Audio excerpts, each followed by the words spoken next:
Good morning. Again, most people don't have the ability to wander into the wrong class by mistake, so I'm assuming you're all here on purpose, especially at 8 o'clock in the morning. This is Biology 430. I am Dr. Dana Slutsky. As I mentioned, please take the attendance quiz to show me that you are here. It's in the quizzes tab in Canvas. That is my way of taking roll today so that we can handle enrollment issues. If we have a daily quiz on the day, well, let's talk about first the elephant in the Zoom, and that is the fact that we are actually here on Zoom online. So here is the situation. As you know, we are supposed to be online for the first 2 weeks with then a big question mark after that. So it's like the worst of all situations. It's all the uncertainty that we have with this. So I'm going to do this simply. I am going to, hold on a second. I just realized I have my sound turned off. I apologize if anybody has been trying to talk to me. I've not heard it. Apparently I was muted. The way I'm going to run this class is that we are online right now, and so I'm going to treat this exactly like an online class. As such, you are going to be required to have all of the components necessary, a camera and all those things. I am hopeful that we will be back on campus by the time we have to take our first exam, which is going to be February 9th. So I'm hopeful, but I am not by any means confident. The fact that they put us on a break, and I can't imagine things changing that dramatically in 2 weeks. I have no idea what's going to happen any more than you guys do. They don't give us any information. So I'm simply going to run this class like it's an online class until they tell us it's not anymore. So when you log on, this is what you're going to see. On days when we have a daily quiz, like the attendance quiz we're taking today, it will be there. Daily quizzes are usually at the beginning of class, especially at 8 o'clock in the morning class, to encourage you to be here on time. Although they can be at the end of the lecture to encourage people to stay, or even in the middle, depending on how things are going. And the access code will always be here, so you always have to log on to the Zoom first to be able to get that access code to be able to take that daily quiz. The other thing that you will always see is the schedule of the upcoming events to remind you of what's going on. Obviously, today's date and then the things we're going to be covering today. Today, we're going to do an introduction to the class, and then we're going to finally get rolling into the actual lecture part where we'll talk about the heart anatomy. Then in our lab component, we will talk about your study guide and the cardiovascular anatomy and what's going to be responsible and what you're going to be is going to be necessary from that. The other thing that you'll see on the schedule is all of the upcoming assignments that you have due. So for instance, Monday when we come back, we have a lot of the paperwork of the class due. There is a lab safety form. Again, the hope is that we will be on campus, and as such, you have to fill out a lab safety form, understanding that there are inherent risks in taking a lab class. But as those of you who have taken this class in the past couple semesters know, even if you're at home, you had to fill out this lab safety form. I guess if for the respiratory system, I ask you to take a big breath and you pass out and fall over and hit your head, the school doesn't want to be sued. So you have to fill out that lab safety forms to be able to participate in this class. So making sure you do that. There is a student info sheet. This is just a way of you providing information for me. There isn't any chance to me get information on you and you to ask any questions of me that you have about this class to help you to be successful. From what I've seen of the lab safety form of the student info sheets that have been turned in so far, we've got a fair number of students. It's not even quite 50-50. My students who took me for 430 versus someone who took somebody else for 430. So that is good information to have as we move forward from this. And a chance for you, those of you who didn't have me for 430, to ask questions about what to expect from this. And then hopefully in 430, you use the Mastering A&P. It is a great resource. For those of you who haven't, the good news is you have a free 2-week trial of it while you get things started. For those of you who did use Mastering A&P last semester, you have access to that Mastering A&P again. So as long as you purchased it, you have that ability to use it in this class as well. And so there's a little introductory assignment. For those of you, have you done it already? It's, for me, for 430, it's the same introductory assignment. You don't need any information. It's just a carrot to get you on there looking at the resources. Then next week, a week from today on the 26th, we start getting into the real homework. Your lab manual for this class is the 3rd edition of the Exploring Anatomy and Physiology in the Laboratory by Ammerman. This is the instructor version, which is bound, which I hate. I love the student version, which is loose leaf, so that you can just take the portion of it that you want to be able to look at that. The good news is most instructors here at AR are using it, but not all of them. And if you came from someplace like Folsom or something like that, you may have to purchase that. We looked at getting a custom printing of just the 2nd semester materials, but custom printings are more expensive. It would have only saved like $10 on the whole printing for that, so we didn't bother doing that. However, you do have the option of being able to rent it from places like Chegg and sites like that. However, I will warn you, what I really like about this lab manual is it's like a workbook. So if you do rent it from someplace like Chegg, make sure that you are capable of printing out the pages, because you will be turning in the reviews and other portions of it. If we get back on campus, we'll be doing the physiology labs out of that, and having those physical papers are something that is going to be very, very beneficial to you. In particular, what I like about this workbook is at the end of each section is a review, and a review has 2 parts to it. The first part is a check your recall.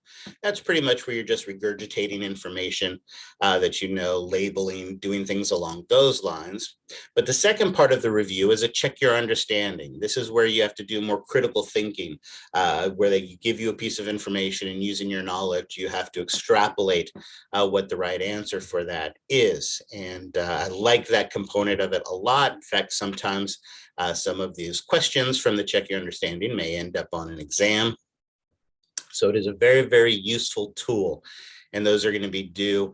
And for Wednesday, the 26th, your first one, Unit 17, pages 463 and through 468 is going to be due. Assignments are due at the beginning of class. Obviously, online, you will be submitting them. And I'll show you where that is in just a bit. When we're on campus, then it's either going to be on my desk, or I will leave the online submission available for those who want to use it. But regardless of whether you're turning it in person or turning it in online, it is due at the beginning of class. If it's not in by the beginning of class, it is late. I make a point of emphasizing this because too many students, especially in an early morning class like this, get on at 7:55 right before the lecture begins, and then try to submit their homework then. If you try to submit your homework at 7:58 and there's some problem uploading it and it doesn't load till 8:02, it is late. So don't wait to the last minute to turn these things in, because otherwise, if it is past 8 o'clock, it is a late assignment. Now, the good news is you can turn in late assignments. In fact, you can turn a late assignment in up to 1 week late. However, a late assignment, whether it's 5 days or 5 minutes late, is only worth half credit. And you want full credit on these homework assignments. I see homework as directed study, stuff that basically it's me encouraging you to look at this material and learn this material. Because it's studying, I'm looking for effort and time. Right? I'm not going to penalize you for thinking critically about something and getting it wrong.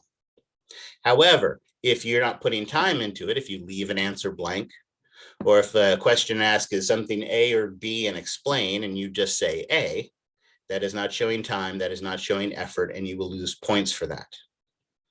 So most homeworks are going to be graded for completeness, not correctness. I'm looking for time and effort.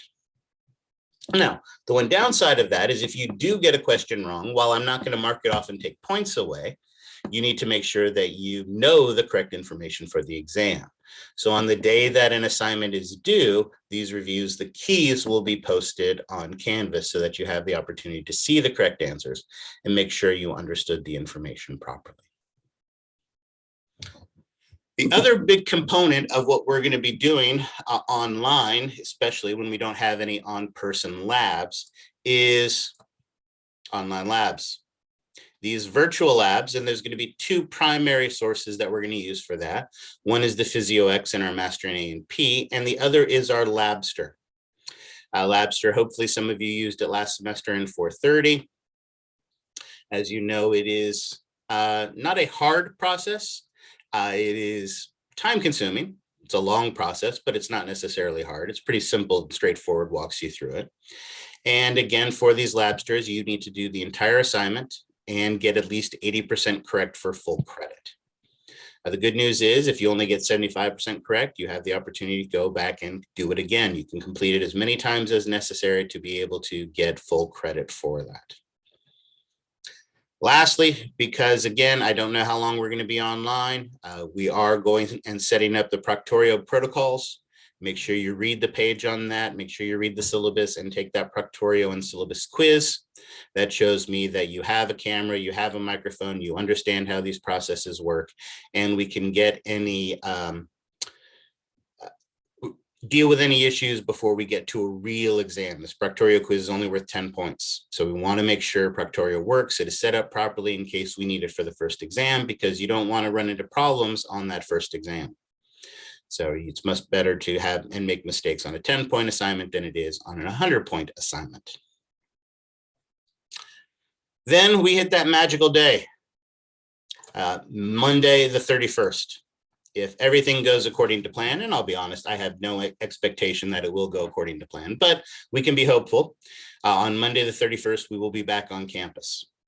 You still have 2 assignments that are going to be due. You have your Physio X exercise that is going to be due. Again, hopefully most of you did this last semester, but if not, I will show you and talk about that. There are actually 2 Physio X exercises associated with the cardiovascular system. We are doing exercise 6 first. Both 5 and 6 are cardiovascular system, but we are doing 6 first. 6 has 5 different activities, and all of those are due on Monday the 31st.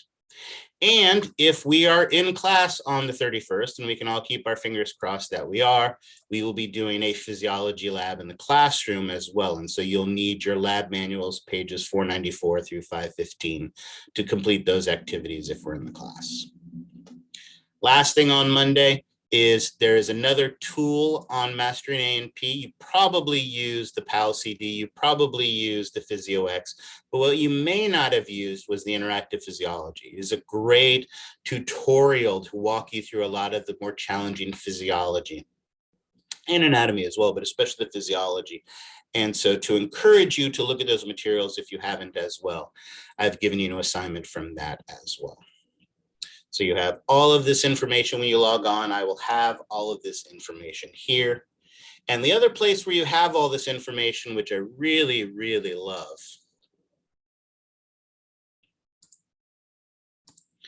is on the syllabus page. In our Canvas site, when you go to the syllabus page, we have the syllabus, which we'll talk about in just a minute. You have the cute little calendar, which you can also get to from here as well. But I visually like the course summary that is at the bottom of the syllabus page. Notice here, it shows us everything that is going on. Today, we have a lecture and an attendance quiz, which hopefully you've taken. Is there anybody who has not taken the attendance quiz yet? Good morning, Professor. I haven't taken it and I will take it now. Take it now. What's the access code? I don't know the access code. Someone tell him. It's mask. Mask. Mask. There you go. Mask. M-A-S-K. So there you go. So if you have not taken that, please take that, or you will be dropped from the class, or you will not be allowed to add the class. So please take that attendance quiz. You just click on the quiz here in Canvas, and then the quiz is right there. So take that. But as we go back here to the syllabus, down to the bottom again. So that's what we're doing today. Notice on Monday, we have our lecture, but like I said, the student info sheet, the introduction to Mastering A&P, the lab safety form, and you can click on any of these links and it'll take you to the things, to the assignment and where it is and where you have to turn it in. So this is a great, great resource. It is also on your calendar. So when you click on the calendar, you have that list here, but visually for me, I like this better. This works better for me. So this is what I like. All right. So that is what you can expect at the beginning of class each day. You'll see the schedule, what's coming up for homework assignments. If we're having a quiz, you'll see all that information here. Any questions on any of this? All right. Now, like I said, I know a handful of you took me for 4:30, but I'm going to pretend you didn't. and we are going to talk about how things are going to go in this class. And again, the easiest way to do that is to come here to the syllabus. Again, if you want to print out a copy of the syllabus, bronze it and put it on the wall, this is a perfect opportunity to find that and do that. If you have trouble sleeping at night, coming here and reading the student learning outcomes and objectives is a great way to do that. As I mentioned for the class material, the good news is if you took 430 here at American River College, most of you have these resources. But basically, for those of you who had not, there are basically 3 things you must have to be successful in this class. The first thing you have to have is a textbook. Now, for us in this class, the textbook that we are using is the Marab 11th edition, and that's this one right here. However, I honestly don't care what textbook you have.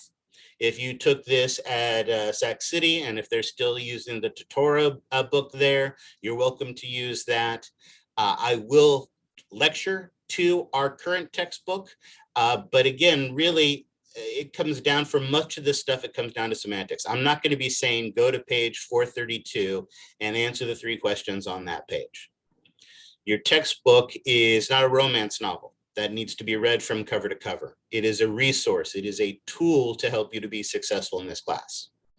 Now, the problem with different textbooks is that our textbook, for instance, may describe a process in 5 steps. A different textbook may describe that exact same process in 6 steps. So when it comes to the exam, do you have to describe it in 5 steps to get 100% of the points on it?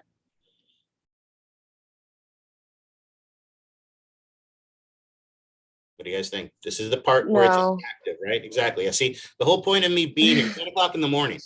Last week, I could have very easily recorded all of these.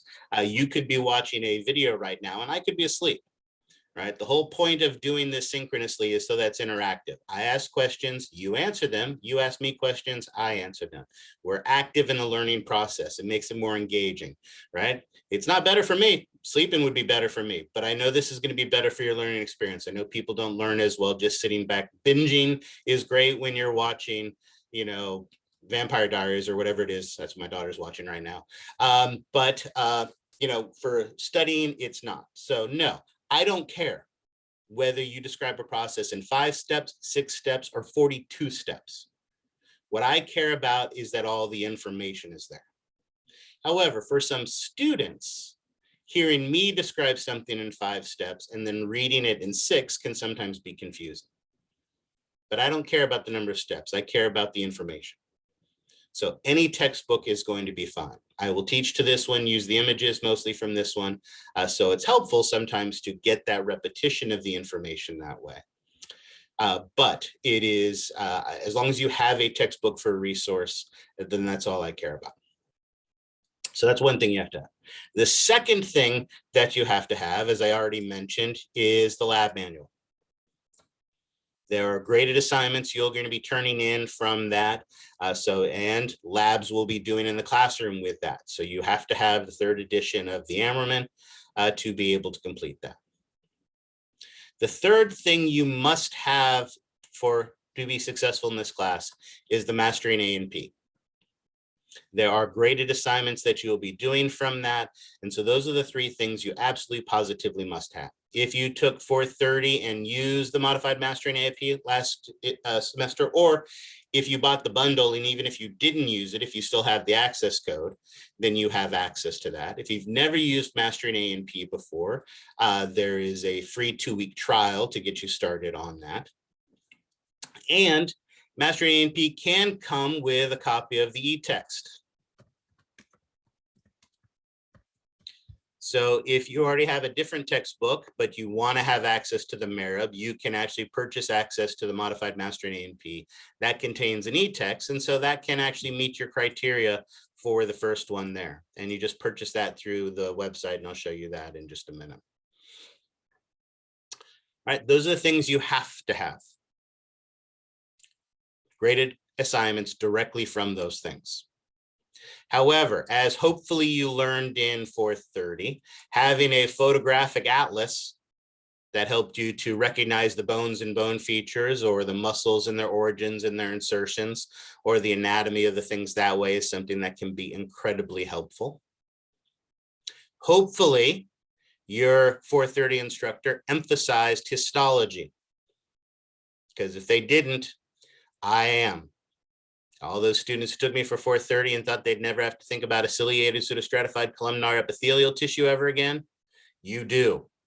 So histology is something I strongly emphasize in this class. And so having a good histology atlas to help you to understand that material, these are things that are vitally important. This A&P applications manual, this is actually something that Pearson just threw in their bundle for free. I don't use it as a resource. There are some instructors that do, but what is cool about it is it takes a lot of the concepts into a more clinical realm, talking about dealing with patients. And since many students want to be nursing students, this applications manual can be a great study tool to help you to put some of these constructs that may be a little bit more abstract into relevant experiences that can help you to better understand these.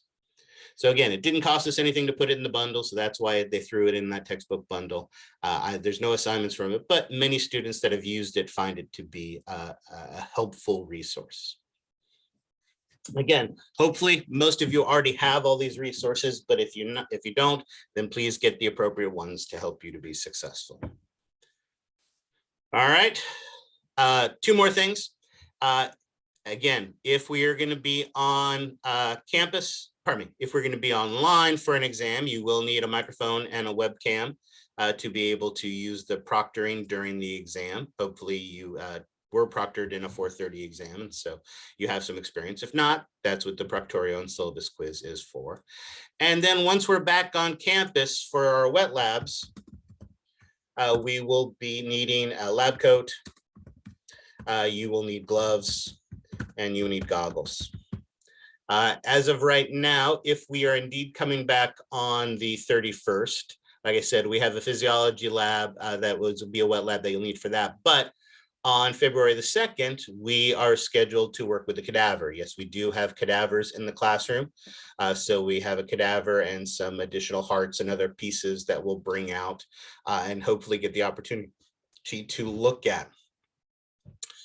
We are supposed to, on Monday, have a heart dissection. Obviously, we're not going to be able to do that, but depending on where we are in the lecture, we may be able to fit that in on either the 2nd or the 7th. So we might be able to get that in, but we're definitely doing the cadaver. So we could probably sneak it in on the cadaver day. That might be something that would work, but we'll figure that out if we're indeed back on campus. All right, questions on the resources?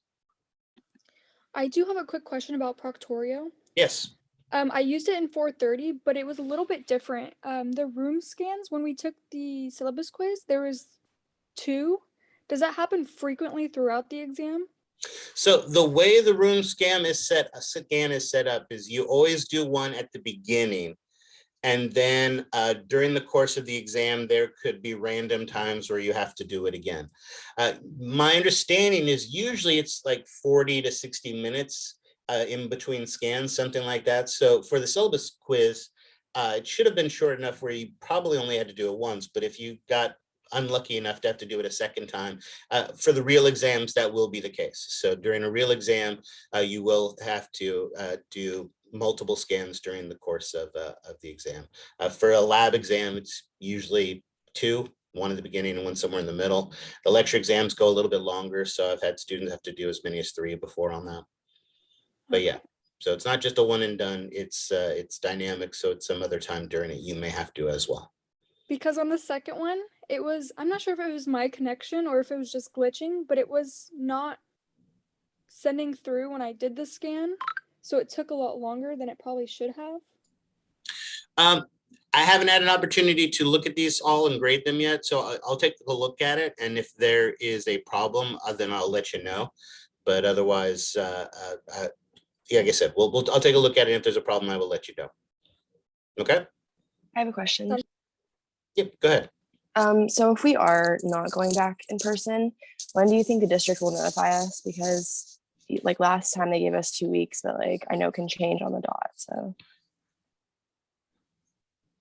What I have been told is that they will likely make the decision as close to the 31st as possible. so we could get an email as close to Friday before. Because I think that like kind of dictates whether we buy like the in-person, like, you know, goggles, lab coats and stuff for other classes that would be in person. Well, so I guess so here's the two things that I would say about that. Hopefully you still have, everybody who's in this class had to have taken chemistry, and you had to have goggles for chemistry. So hopefully you have goggles from that. Or some people took micro and have their goggles from that. So hopefully you have those. Well, I was straight out of high school, so I've been online the whole experience. You've been online So, for all of it. yeah, Okay. yeah. I don't know. I honestly, they have not told us anything that, you know, and there was very short notice and letting us know that we were going back online. So I think they're really waiting to see how things progress. I don't know if they actually have a plan, and if they do have a plan, they haven't let us know. So that's why I'm saying, so what I would say is we're going to assume that this class is online until they tell us otherwise. So that's how I've got the whole class set up to be run online. So if we're online all semester, then I'm ready for it. And then we'll just all scramble together to get back on campus if they actually let us get back on campus. That's true too. Yeah, if you purchase those things and just keep your receipts, then you can just return them. So that would be an option as well. All righty. Any other questions on the resources you need for this class? All right. As I mentioned, this is, as of right now, going to be our format for the lab and lecture. Attendance is expected. Again, there will be daily quizzes to encourage you to be here on time and stay throughout the course of the class. So that will be the case. There is a participation grade in this class. So again, while I do not require you to be on camera, I definitely encourage it.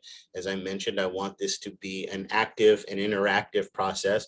Me staring at a bunch of black boxes is not a fun way for me to engage you in this classroom.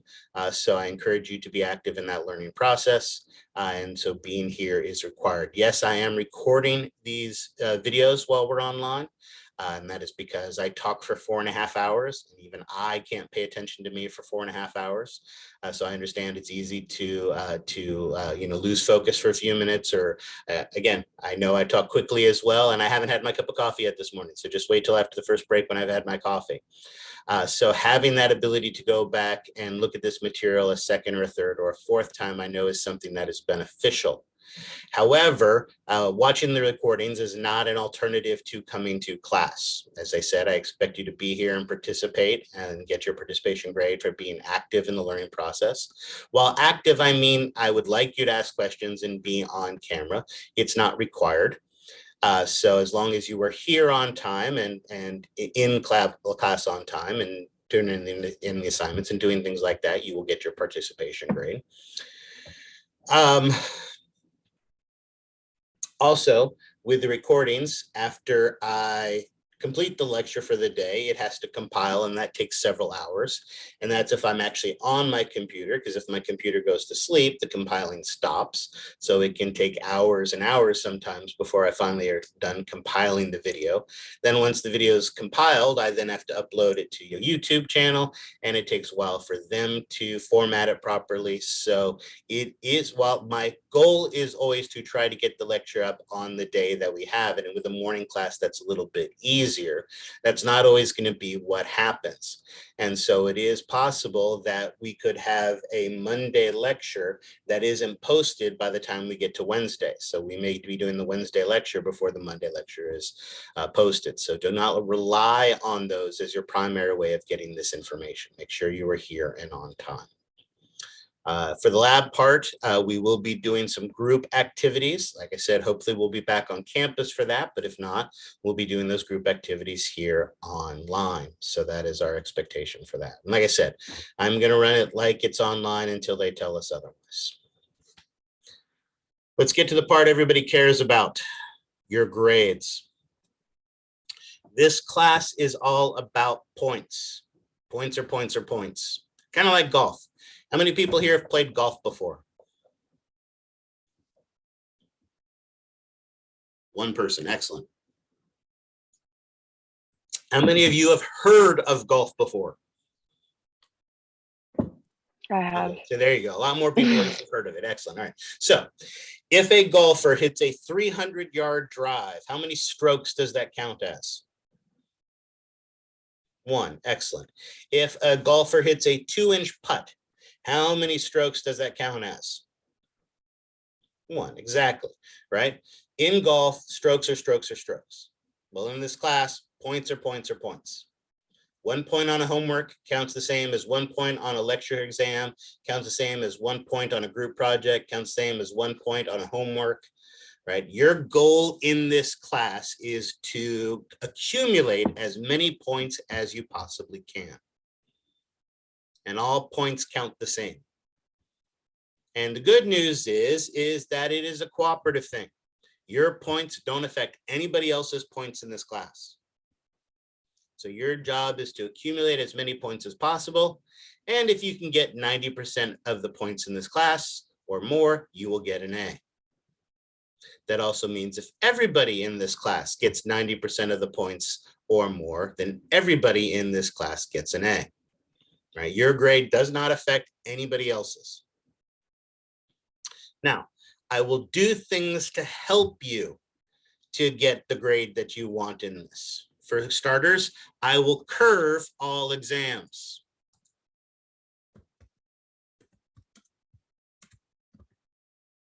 Now, by curve, I don't mean like a traditional bell curve, like I get the same number of A's and the same number of F's and the same number of B's and the same number of D's. What I mean, I will curve it to whatever the top score is. Let's say, for instance, in this class, your first lab exam is 65 points. And let's say you got a 52. Oops. A 52 out of 65 on that first exam. What would your percentage be on that? Come on, I know you're all sitting next to smart devices. Someone pick up their phone. 52 divided by 80. Oh, I don't like that. Hold on. Let's say you got a 51 out of 65 on your first exam. What's your percentage then? 78%. All right, 78%. Excellent. 78. You got a high C. That's not too bad, right? So it's good for the first exam, not a horrible score for the first exam. But as I mentioned, I'm going to curve it by whatever the top grade is. Let's say the top grade is a 60. Well, then what's going to happen is I'm going to curve the exam. Instead of out of the total points to 65, I'm going to curve it to whatever the top score is. So that is 60. Now, of course, that means that the person who got the top score, what is their grade on this exam? 100. They get 100%, right? Because they got it all right? No, it doesn't mean they got it all right. They just got the top score. So obviously they get their 100. They're happy. But remember, that curve helps everyone. What about me with my 51 out of 65?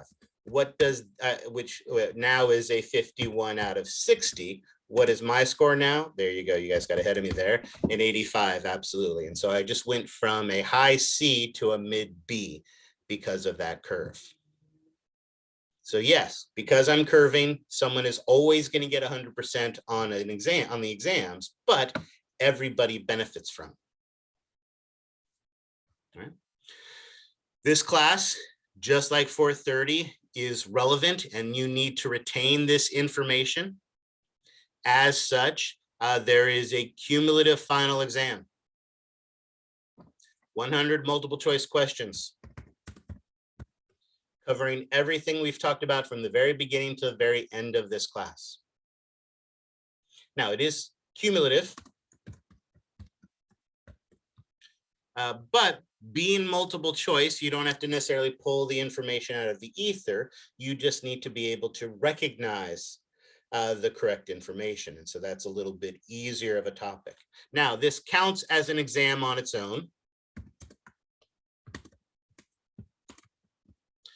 But I will also allow you to use your final exam can replace your lowest lecture score.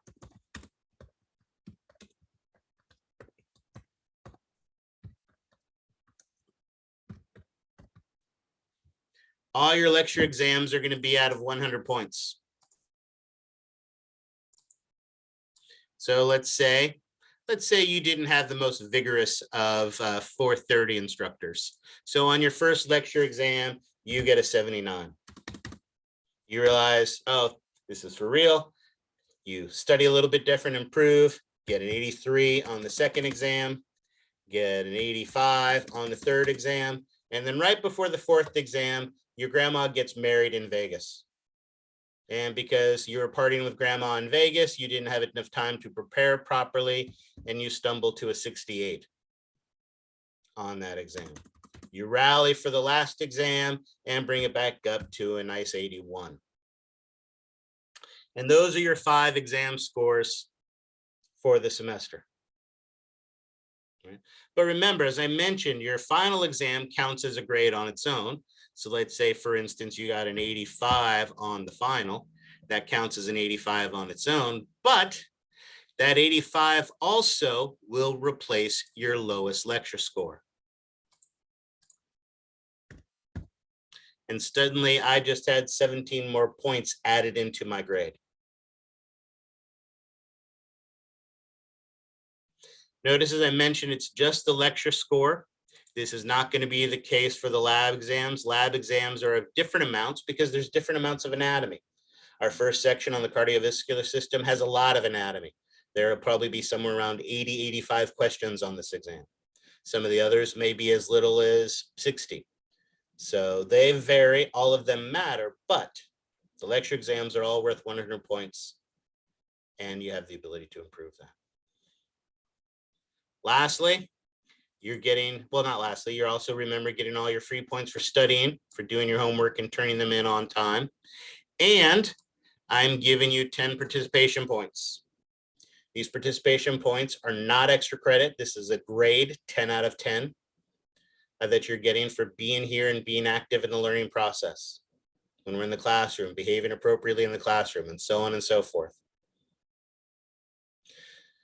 There will be some extra credit. I do not give outside extra credit assignments because if I give an outside extra credit assignment, then what happens is you bomb the first test, I give you an extra credit assignment, and you spend your time working on that extra credit assignment instead of studying for the second section.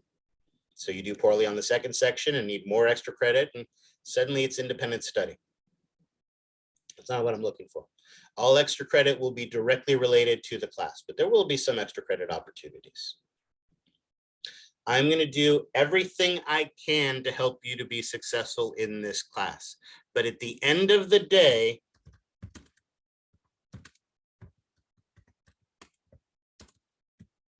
your points determine your grade.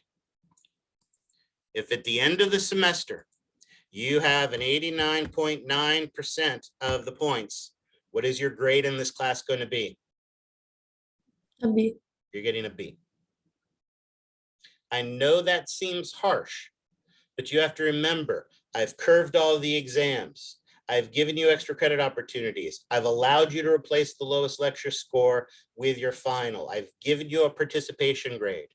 If with all that assistance, you still can't get to 90% of the points, then you truly didn't deserve the A. Because without the curve and without the extra credit and without the partial points, you probably weren't even that close. So I'll do everything I can to help you. I'll post the grades after all the exams so you know exactly where you are and what you need to do moving forward. I'll do everything I can to help you to get the grade that you want. But at the end of the day, your points determine your grade. All right. Questions on that? Yes, go ahead. Do we take exams during lecture class, like while on Zoom, or do we take it on our own time? How does that work? Great question. So if we are online for the exams, the way that you will take the exam is similar to the way you'll take it in the classroom. If you think about it, if we were in the classroom, you'd come to class at time, you'd have the whole day to take the exam. Our lab and lecture exams are on the same day. I know not every A&P instructor does things that way, but they're stupid. No, it makes more intuitive sense to me. Lecture and lab are just different modalities for learning the material. right? If we're talking about a process, it makes more sense for me to stand in front of the room and wave my hands and talk about it. When you were learning the bones, it would have been incredibly convenient for you to sit there and hold the bones in your hand and be able to look at them and taste them and move them around and be able to make sense of the bones that way. So really, they're just different ways of learning the material. So all the material, this is just one class, all of the material is together. Yes, lecture exams tend to lend themselves more towards describing processes, whereas a lab exam is more about identification. But I could easily on a lecture exam ask you to identify something anatomical, like describe the different types of fibrous connective tissues. Or in a lab exam, I could point at the rough endoplasmic reticulum, and instead of asking you to identify the rough endoplasmic reticulum, I can ask you to tell me what it does. So it's all the same information. Everything we learn in this class, you're responsible for on all of the exams. And so because of that, I have the exams on the same day. It's never made sense to me to like take half of the day to lecture and half the day for the exam. Because if I try to lecture before an exam, nobody's paying any attention because they're preparing for the exam. If I give you an exam first and then try to lecture after that, everybody's brain dead. So nobody's paying attention. So it makes more sense to have both exams on the same day. If we're in the classroom, we'll take the lab exam first, which is a timed exam, and then we'll take a short break, and then you'll have the rest of the class time for the lecture exam. Here, if we're doing it online, then during our class time from 8 to 12:35, you will have two exams, a lab exam and a lecture exam that you are going to be required to take during the class time. And you can take them in any order that you want. If you want to take the lab exam first, that's fine. If you want to take the lecture exam first, that's fine. But you will have to complete both exams within the class time. So it won't be available till 8 o'clock in the morning, and the exams shut down at 12:35. So they must be completed during our class time. It's part of the synchronous nature of this class. And will we still to Zoom on those days? No, on those days, Okay. you won't be Zooming. I know if you look at the schedule, it does show the Zoom, but that's because I just have it as a repeating meeting schedule. But no, on those days, you won't see me at all unless there's some kind of problem. But so you'll just log on, you'll take the exams, and then that's all you'll do on that day. But it has to be, taken during our class time. I'm sorry, go ahead. Oh, and will you be able to tell us, like, on the average exam, how many items do you ask, or do you put? Like around 6? Well, so for the lab exam, it varies. Like I said, for the lab exam, it depends on how much anatomy. They could be anywhere, I would say, from 60 to 90 questions for the lab exam. Or something along those lines, depending on how it is. For the lecture exam, usually somewhere around 30 multiple choice questions, somewhere around 2 to 6 fill in the blank, and then usually somewhere around, I don't know, 6 to 9 essay questions, something like that. Okay, thank you. That sound about right, Aubrey? Yeah. That sounds, that's about what it is. Absolutely. Sorry, you're the face that I saw. Been recognized. Excellent. So that's kind of what the exams will be like. All right. Questions on that? All right, that is how you have the grade, get your grade you want. Let's get the doom and gloom stuff out of the way.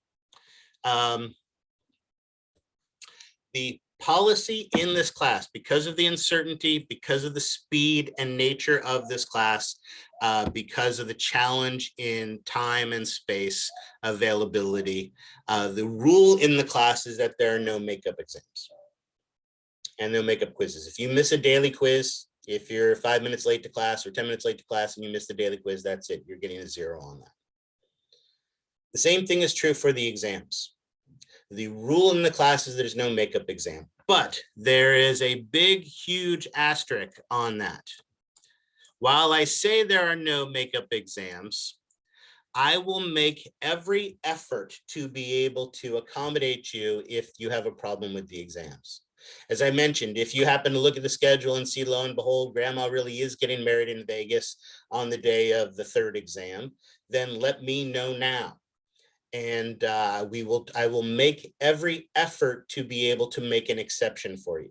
So I will make that attempt to make an exception. I just can't guarantee it because of the nature of the way that things happen with illnesses and the speed of the class and the availability of classrooms and all of the things that go along with it. I will make every opportunity to make that exception for you. And again, obviously, the sooner you make me aware of that information, the easier it's going to be. Grandmas getting married in Vegas are easy to plan ahead of time for. I know most people don't plan their illnesses or plan a car accident ahead of time. And if you've been in a car accident and you're being rushed to the emergency room, I should not be the first person that you call, right? But make me aware of it and we will do what we can to try to make those accommodations. But also be aware that I'll only make an exception for you once. If you know you're missing the second exam because grandma's getting married in Vegas and we're able to make accommodations, then that is awesome. But if you miss another exam for any other reason, you will get a 0 on that exam. It's too hard to maintain the consistency of this class, where if I have to do more than one makeup exam, then it just becomes too different from everything else that everybody else is doing in the class, and it affects the integrity. So I will make every attempt to give you your one exception if you need it. And remember, worst case scenario, your final exam will replace your lowest lecture score. So if we're not able to make up a makeup for you, then you have that opportunity to count the final twice for that. All right, so I'll do the best I can, communicate with me, and we'll try to make those arrangements, but it's impossible to guarantee it. So that's why the rule has to be set up this way. Speaking of accommodations, there is a great service on campus, the Disability Student Programs and Services. If you require any kind of accommodations for any reason, they're excellent. Obviously, those that have test anxiety issues or other types of disability that require reduced environment or additional time, they're great for that, but they're great for lots of things as well. Half a dozen years ago, I had a student who had had back surgery. And so she wasn't able to sit for long periods of time. During lecture, she sat in the back of the class so she could get up and stretch and walk around a little bit, and it wasn't that big of a deal. But obviously, someone getting up and walking around during an exam can be very disrupting. So the DSPS was actually able to get us a separate room with a standing desk where she was able to take her tests there. And so again, they're a great service that's able to help and accommodate. Reach out to them, reach out to me, and we will make those accommodations as necessary. More doom and gloom. Academic honesty policy. American River College values academic honesty. Current policies prohibit dishonesty such as cheating, plagiarism, or knowingly furnishing false information to the college. This is all the obvious stuff. During an exam, you may not have any smart devices, and that includes smart watches, present in your area while you're working. Certainly, don't, like a student I had last semester, have flashcards sitting on your bed with you while you are taking the exam and scanning your area, right? So there's all the obvious things like that. Don't have multiple screens up when you're taking the exam, things along those lines, all the obvious things that we all know. Those types of things will automatically get you a 0 on that assignment and a notification to student services. However, there's the other things that aren't quite as obvious. Again, as I've encouraged you, and I will continue to encourage you, and even more so when we're on campus, to work together in groups. Actively working with somebody else is a great way to learn something. I've always said that the best way to learn something is to teach to somebody else. So if you're working together in groups to help to solve these issues, these questions, these homework assignments, that is great. But when you come up with an answer together, I don't want you all writing the exact same sentence on your page. All right. Remember, when it comes to working together, when it comes to writing your answer, make sure you write it in your own words. All right. Cutting and pasting an answer from Quizlet is not your own words. All right. Photocopying 6 pages and have everybody put a different name on it is not your own words. Make sure you are writing answers in your own words, or you will lose points for that as well. Again, if you have any questions on any of that, your rights and responsibilities, oops. So I can put in a line through it. There's the link there to that. Last bit in doom and gloom, I'll ask it for now a 3rd time. Is there anybody here who has not taken the attendance quiz? All right, if there's anybody too shy who hasn't taken the attendance quiz and is afraid to say it, make sure you click on the quiz button located over here. The access code is mask. Make sure you take that, because if you have not taken it, you are going to be dropped. So anybody who's not here, and I guess watching this on YouTube, you have already been dropped from the class. You've already lost your priority on the wait list. All right. The same thing will happen on Monday. Monday, I will have an attendance quiz. And if you do not take that attendance quiz, you will be dropped or you will lose your priority on the wait list. If you already know you have a conflict on Monday and you're not going to be here on time, email me and let me know so that you don't get dropped. I'm hoping to have all enrollment issues handled by Monday. I will add some students today based on who's here in the attendance quiz. But looking at the number of participants in here, I won't be able to add everybody. If I'm not able to add you today, I do encourage you to stay around for the rest of the introduction, get the rest of the information, because there are issues with, again, I don't know who's here and who's not here, but I do know a couple students aren't showing their prerequisites. So if they don't actually have the prerequisite of 430 and don't get that information to me, they'll be dropped. I may, when we get into the lecture part, I may scare some people off. That's always my hope, to scare some people off. And so we can get the people that we want into the classroom. So I encourage you to stick around. If you want to add the class, get the information now. If you've done the attendance quiz and I'm not able to add you and you need to leave because you're trying to add another class, then by all means do that. The fact that you've taken the attendance quiz is going to maintain your spot on the wait list. But if you're able to stay, I encourage you to do so that you get the information. And depending on who adds, who doesn't, who I scare off, I will be, who doesn't have their prerequisites, I likely will be able to add more students on Monday. Usually after those first 2 days, we're able to get all enrollment issues handled. After that, this is college and you're adults. So after I drop the people so that I can get everybody who wants to be in the class into the class, you are then responsible for your own schedule.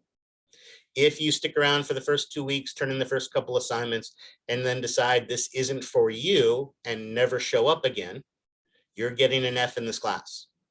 It is not my responsibility to drop you, especially in a class like this, a class that is vital for most of you moving forward. And remember, you can only take a class like this 3 times at a Los Rios school. So you don't want to waste one of those times because you forgot to drop the class.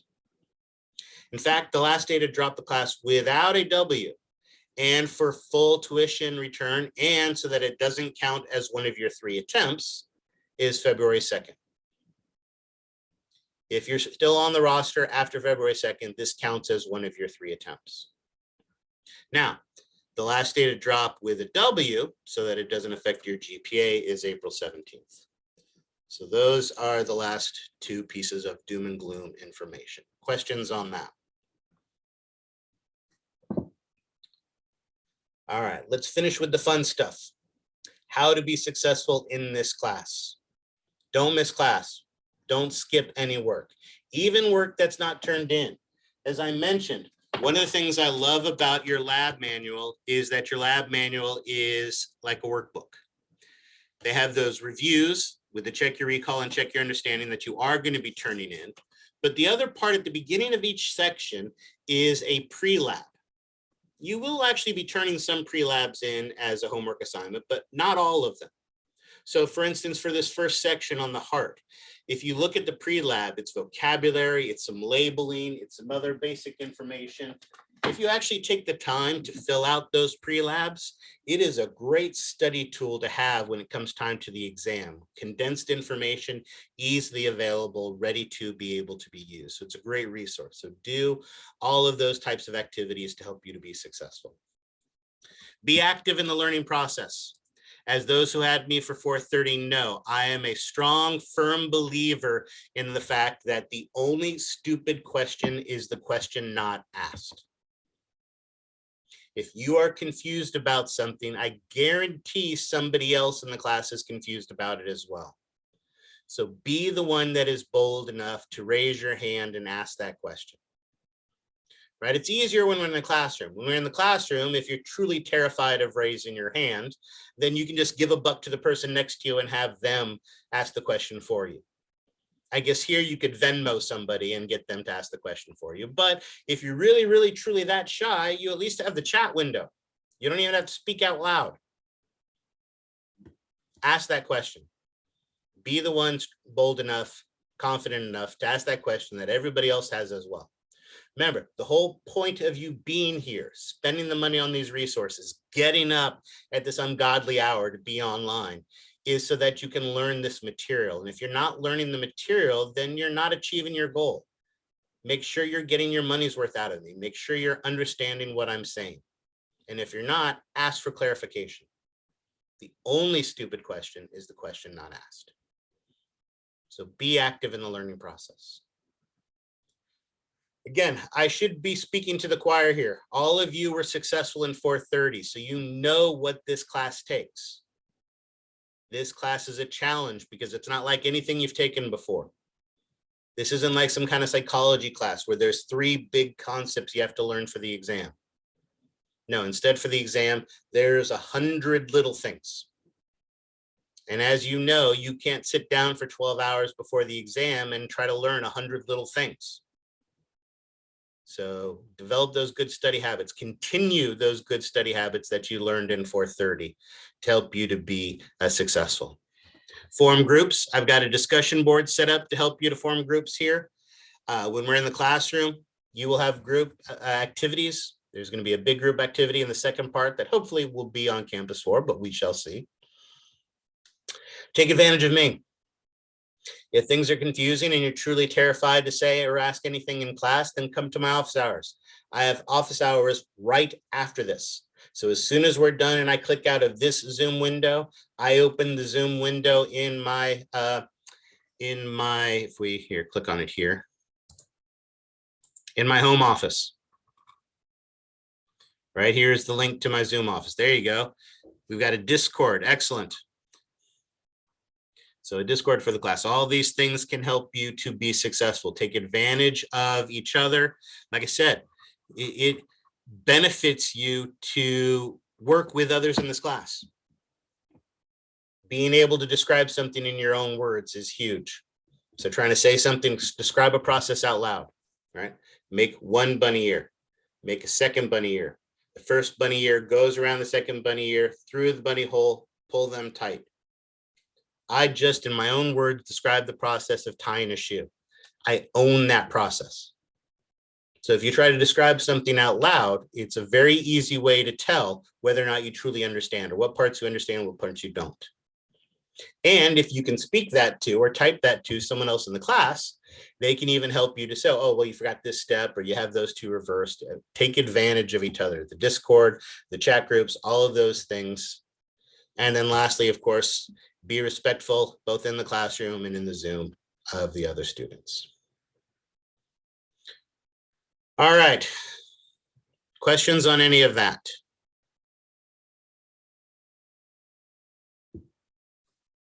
All right, here's what we are going to do then.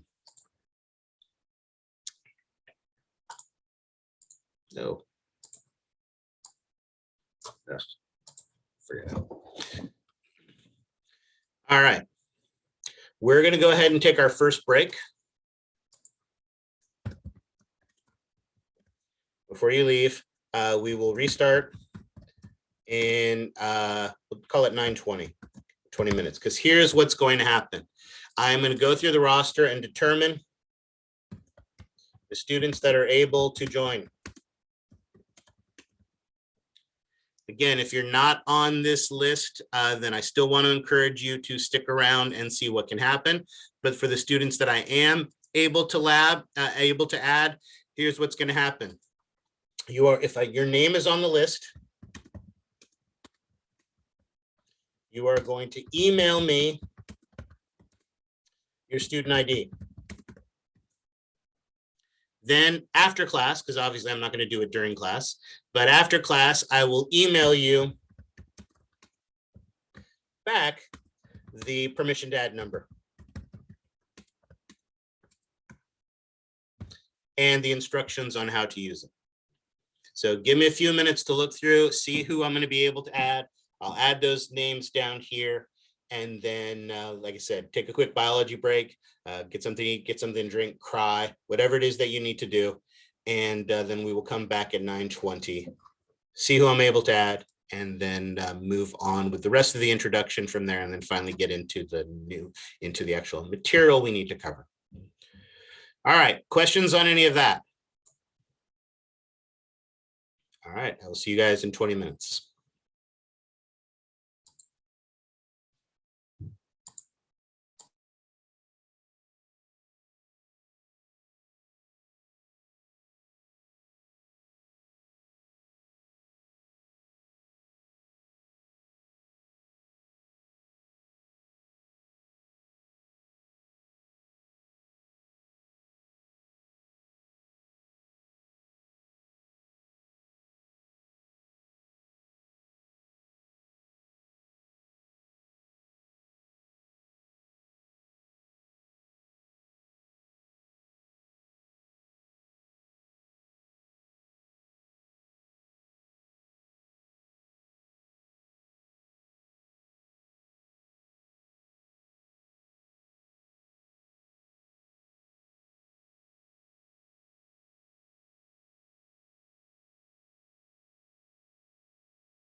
Oh, looks like I forgot to pause the recording. So congratulations for sitting through 20 minutes of complete silence. All right, let's go ahead and get started. First, before we dive back into the rest of our introduction, here are the 5 names of the 5 students that are able to add the class. Those students, like I said, need to email me their student IDs and I will give you the permission to add number. There are 3 important things to remember. First, this number is for you and you alone, so no selling it on eBay. Second, the way the computer system works is that the roster only updates once a day at like 6 in the morning. So when I give you this number and I'll get it to you today, use it today. Use it tomorrow at the latest. Because what's going to happen is if you use it today, you show up on my roster tomorrow. If you use it tomorrow, you show up on my roster Friday. And if you are not on my roster Friday morning, you will lose your priority to add the class. So it must be used within the next 24 hours to be able to add the class. And lastly, and it says it in the structure, remember you have to drop yourself from the wait list before you're actually able to use this permission to add number to add the class. And also remember to pay. If you sign up and forget to pay and get dropped for non-payment, you lose your priority for that as well. Again, if your name's not on this list, and you took the attendance quiz, you have maintained your spot. So if you need to leave to try to add another class, you're welcome to do so. But I encourage you to stay. Who knows what can happen between now and Monday? I don't know what the chances of you being able to add, but like I said, there are a couple prereq issues. I may scare some people off, so I encourage you to stick around and try to add. I will add more students if spots open up on Monday. All right, questions on any of that? All right, let's finish our introduction then. Hopefully most of this stuff is straightforward and you already know it, but we'll go through it anyway. We spent all our time here on the syllabus page, where again, we have the syllabus, our general schedule, and again, that course summary, which I like so much. And again, but there's lots of other important information here. Like for instance, your announcements, which you can set up so that you get those sent to you directly. The pages have the home page, but more importantly, this is also where you will get the information on the Open Lab and the Science Success Center, which we'll talk about in a little bit. If you haven't taken Proctorio or haven't taken Proctorio with me, here are the protocols for the Proctorio to be able to take that quiz along with reading the syllabus, which we went over together now. And then if we get back on campus, here's the link to the campus COVID guidelines and all the information on that. So that's all important information there. However, where you're going to be spending most of your time on Canvas is in one of 2 locations. The first is going to be in the modules. Here in the modules, we have the getting started. This is where all the introductory stuff is. Another link to that Proctorio protocols and the quiz, and some appropriate scans if you have some questions about that. Here is the study area where there's some great links to different types of information, including the Open Lab and Science Success. And then also my YouTube page is here as well. Like and subscribe. Actually, I don't care. But other important links are here as well. But where you're going to spend most of your time is here on the module. So notice we're doing the cardiovascular system. So here are homework assignments. These are the links of where you can upload those assignments to turn them in and also see what assignments are due. Here is where your lecture slides are going to be. So again, notice the lecture slide is basically your study guide, your outline for the lectures. Again, we have the slides that are here. I do tinker, so they may adjust slightly, but this is kind of the main information. These are things that I find incredibly useful for you to look at ahead of time to remind you of the things that were important when we're on campus. Many students like to print them out so that you don't have to bother writing down what's on the board. Instead, you can pay more attention to what I'm saying or what I'm writing on the board and put notes on this. I've had students download them to their iPads. And so then they're just able to make notes on their iPads. So whatever helps you to be successful, that information is there.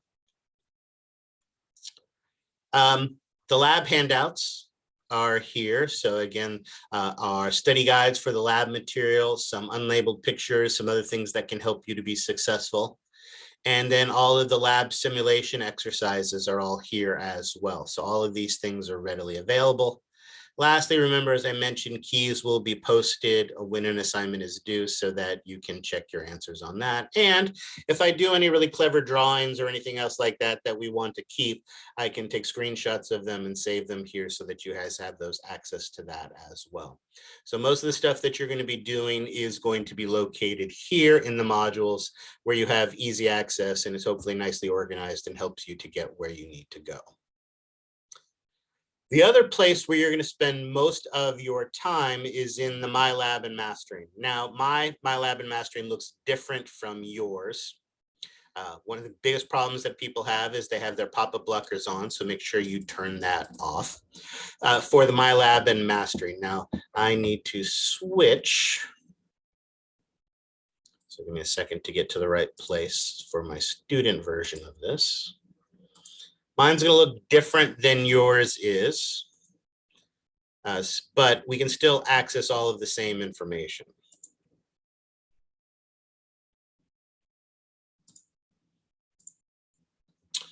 When you get to your MyLab and Mastering, the two main places you're going to want to go is first to the e-text. If you have the e-text or purchase it, you've got the e-text. Again, I don't know, a lot of people, I'm old school. I like having the pen and paper. I like being able to write in my books and fold the pages and highlight them and stuff like that. But these e-texts are incredibly powerful. Here we see it. Notice we can very quickly go to the chapter we're interested in. So we're starting with the cardiovascular system. We're starting with the heart. So we can go to any of the information. There's a nice introduction with some interactive activities on here, but let's actually go to the textbook part of it that we see here. One of the nice things about this is a very powerful tool. Notice it's got all the pictures and everything from the pages. You have the ability to be able to highlight a piece of information. You can even make a note on it. He said this will be on the exam. And this is a permanent record. If you did any of this type of annotations, put in bookmarks and put any of those things in 430, when you log into 431, they will all be there. If you're going away for the weekend, you're going camping, you have the ability to download chapters to your iPad or other smart devices. And then when you get home and reconnect to the Wi-Fi, any notations that you made, any notes, any highlighting will sync with your permanent online version of that. So it's a very, very powerful tool. And one of the things I like about it the best is the search function. If, for instance, and notice I've already done a search here for mitosis. If, for instance, when we get to the reproductive system and we're talking about meiosis and you don't remember mitosis well, you can put in a search like that and it'll give you interactive things like the video where you can actually watch a high resolution animation of mitosis taking place, vocabulary associated with it, and it's going to show you all the places in the textbook where you can find it. So this is an incredibly powerful resource, a certainly effective and valuable form of the textbook, if that is what you like. And again, remember, how you use a textbook is completely up to you. As I mentioned earlier, it's not a romance novel that needs to be read cover to cover, but there are actually some people who learn better that way. They want to read the whole chapter. Even if they don't understand the whole chapter, they want to at least read it to be exposed to all the information so that when we talk about it in lecture, that can help them to make sense of the pieces of it. Other students, if they were to read the whole chapter of the textbook, they would be overwhelmed by that information. It's just too much information and it's overwhelming. So instead, for those people, it's better to come to the lecture, listen to the lecture. And then if you don't understand how an atrioventricular valve works, then you can go specifically to that in the textbook and read just that portion about that part to help you to make sense. So the textbook, any textbook, is a resource to help you to be successful. So take advantage of that. The other thing is the study area. When you go to and launch the study area, and here it is here. This looks the same for you and me, I believe. Again, it's another way to get to the e-text. One of the simplest things to see that's going to help you is you can study by chapter. So again, when we go to the heart, there are chapter quizzes and practice tests you can take to help you to prepare, see if you're ready for the information. There's the different concepts, where they are in the e-text, and some of the different interactive activities like the interactive physiology or videos, video tutorials, flashcard makers, MP3 tutorials, all sorts of art labeling activities, all sorts of amazing types of resources here that can help you to be successful. All of these things are here to help all different learning modalities help you to be successful. Right, now notice everything that I've talked about so far are things that can help you to be successful. As we mentioned, hopefully you use this in 430. There's the practice anatomy lab. Practice anatomy lab is basically where we can come here and see the different parts. If you remember, for instance, when we were learning about the skull, here you can see the skull and the different parts of them. Or maybe you remember the muscular system, learning about the bicep brachia and seeing the different parts of the muscles here. Notice this is the cadaver, which is useful, and we do have a cadaver in class we will look at. But notice also, if, for instance, we go to the cardiovascular system and the heart, we can see a real heart and the different levels of that. But notice we can also go to models, cardiovascular system. And it is an illustration of a model exactly like the ones we have in the class to help you to be able to study this material. Once you're starting to feel confident in it, there's a quiz you can take where it'll point at something and you have to say what it is and you can check your answer and, oh, I got it wrong. And when you're feeling particularly frisky, there's a lab practical. Well, it'll show you something and you have to write in the answer. There are also some great animations. Hopefully you use this in the cardiovascular system. For instance, when we were learning about muscles. Biceps brachii is the large two-headed flexor muscle located in the anterior compartment of the arm. The origin of the long head is from the supraglenoid tubercle of the scapula. The origin of the short head is from the tip of the coracoid process of the scapula. The two heads insert by a common tendon onto the radial tuberosity and by the bicipital aponeurosis, which blends with the deep fascia on the medial aspect of the forearm. Biceps brachii flexes the forearm at the elbow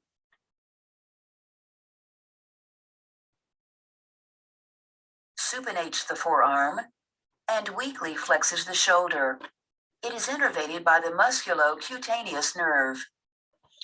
Hopefully that gave you some warm, fuzzy reminders of 430 and learning all of that material back there. So again, hopefully this was stuff that you used back then.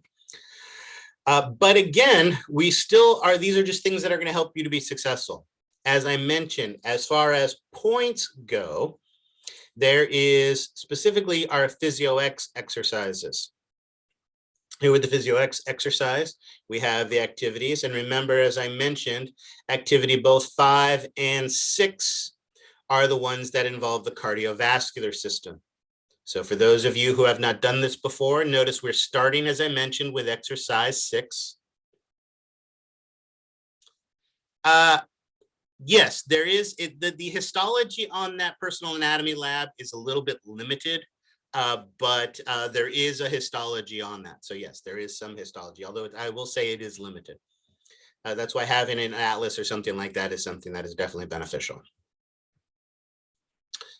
So for those of you who have not done this before, basically these lab simulators are an opportunity to do what we would normally do in the class in a wet lab in a home environment.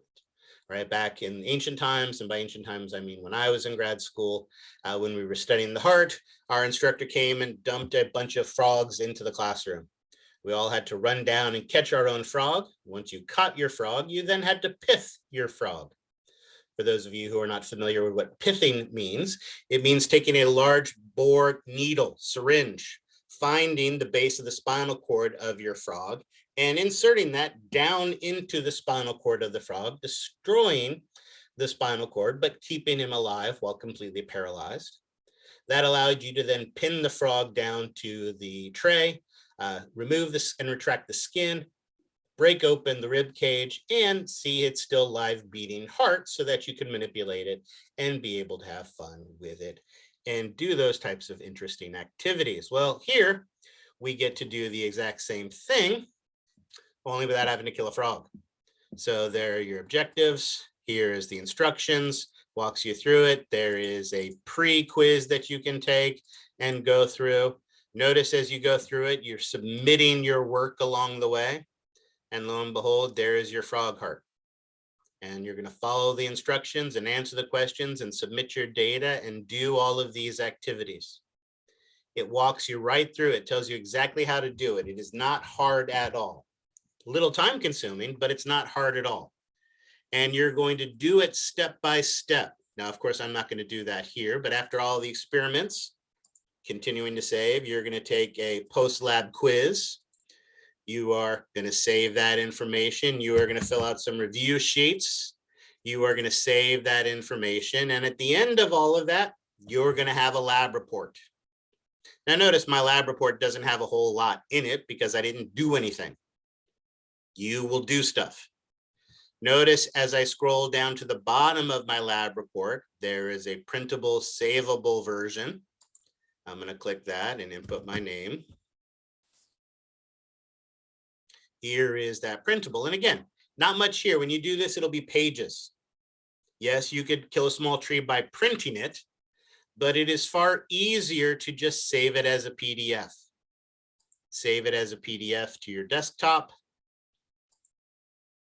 And once you do that,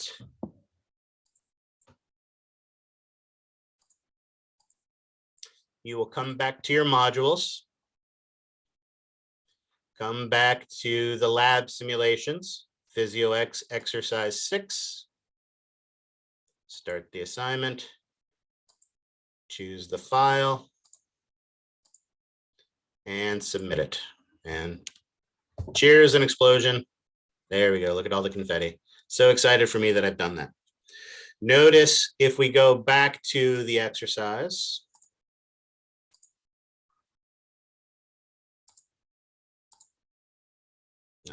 let's cheat and go all the way back. Oops, what did I just do? Sorry about that.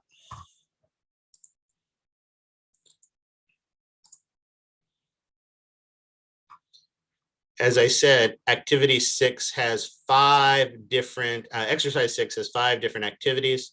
So that is going to give you 5 different lab reports that you're going to be turning in. So I said, if you tried to print them out, you would kill a small tree. Instead, you're going to save them as PDFs and submit them online. All right. Then later, in a couple weeks, we'll come back and do exercise 5. But until then, we're starting with 6. And so again, this is a graded assignment. Again, it is studying, directed studying. So if you only get 50% of the pre-quiz correct, I'm not going to take points. However, if I'm looking for time and effort, if your review answers are 1 word or 1 sentence, that's not time or effort. If you've only done half of the activities and only saved half the data, that's not time and effort. I'm looking for time and effort. So as long as you put time and effort into these, you will get full credit. I'm not looking for perfect scores. So if you only get a 75% on your post quiz, you don't have to go back and do the whole thing again. Just make sure you're putting time and effort into it and turn these in on time for a grade. So since there are 5 activities, you would need to save 5 different PDFs, correct? Or Correct. And then how do you upload all 5 into the same? Great question. You can, so notice I just submitted 1. I can actually come back here. So I can come back here and as a new attempt, I can choose a new file to put on here. So it doesn't erase the previous one. So if you want to do them one at a time, submit them one at a time, you can do that. However, if you do them all at once, you can submit all 5 at the same time. So either way is an acceptable way of doing it. If you want to complete them all first and submit them all at once, great. If you want to do 1 today and submit it, and 1 tomorrow and submit it, and 1 the next day and submit it, that's fine as well. It doesn't override what was there previously. I can see all of your previous submissions. So either way, so you can do them all at once or 1 at a time, both is fine. Great question. Any others?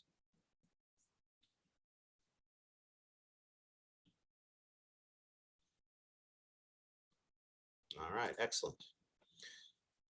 With that, then, I believe we are done with all of the introduction. Last thing, again, as I wanted to mention, again, you can see your grades here. Yes, I want to leave. There's a discussion board, all the other stuff that you need. So you can see your grades here. Oh, I didn't take my attendance quiz. I'm in trouble. My discussion board, again, where there's a water cooler that you can use, all the kind of stuff that's here. But we're to spend most of your time is in the modules, in the MyLab and Mastering. And then obviously on test days or when you're taking the quiz, you'll come here for those as well. All right. That is it for the introduction. Any questions on those things that are going to help you to be successful as we move forward in this class?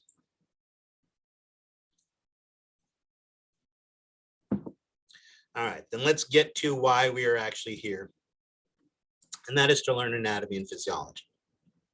Now, as I mentioned, your points in this class are determined by, your grade in this class is determined by your points. And as I mentioned, I don't give outside extra credit assignments. All the homework is done. All the extra credit is in relation to the class.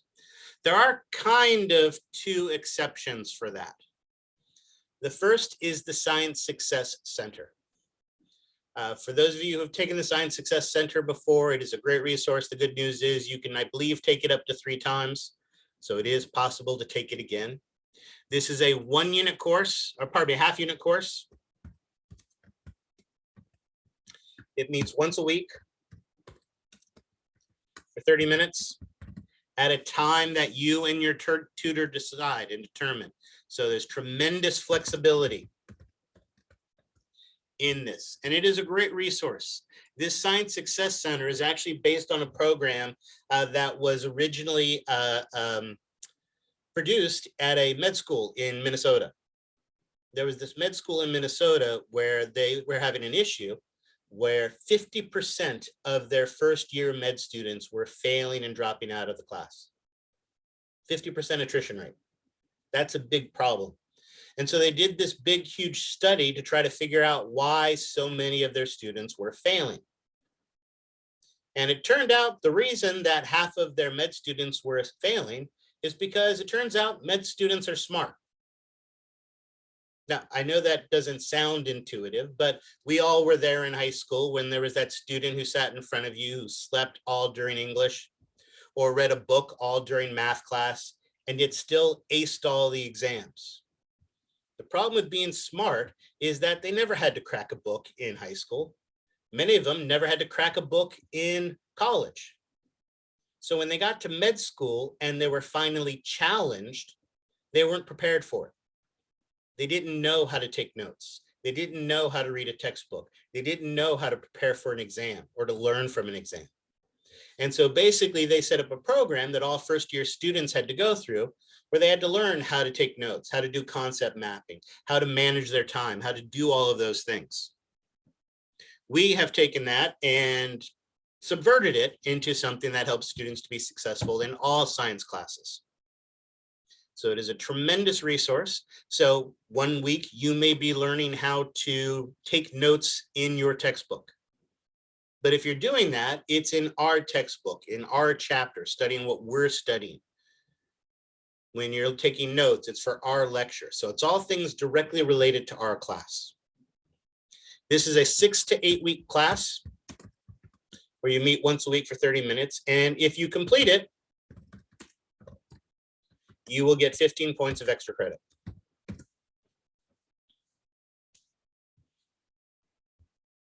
So completion, when you complete it, they send me a notification that you've completed the class, and I will give you 15 points of extra credit. The other way you can get extra credit is by taking advantage of the Open Lab. Hopefully, everybody who's here in 430 used the Open Lab in 431. Everybody here in 431 hopefully used it in 430. If not, first and foremost, shame on you. But our Open Lab is being held by Jeff Chingaris. This is an email that he sent. I put on here. You don't have to bother reading it all. The take-home message from this is he is again doing an Open Lab on Fridays from 10:30 a.m. to 8:30 p.m.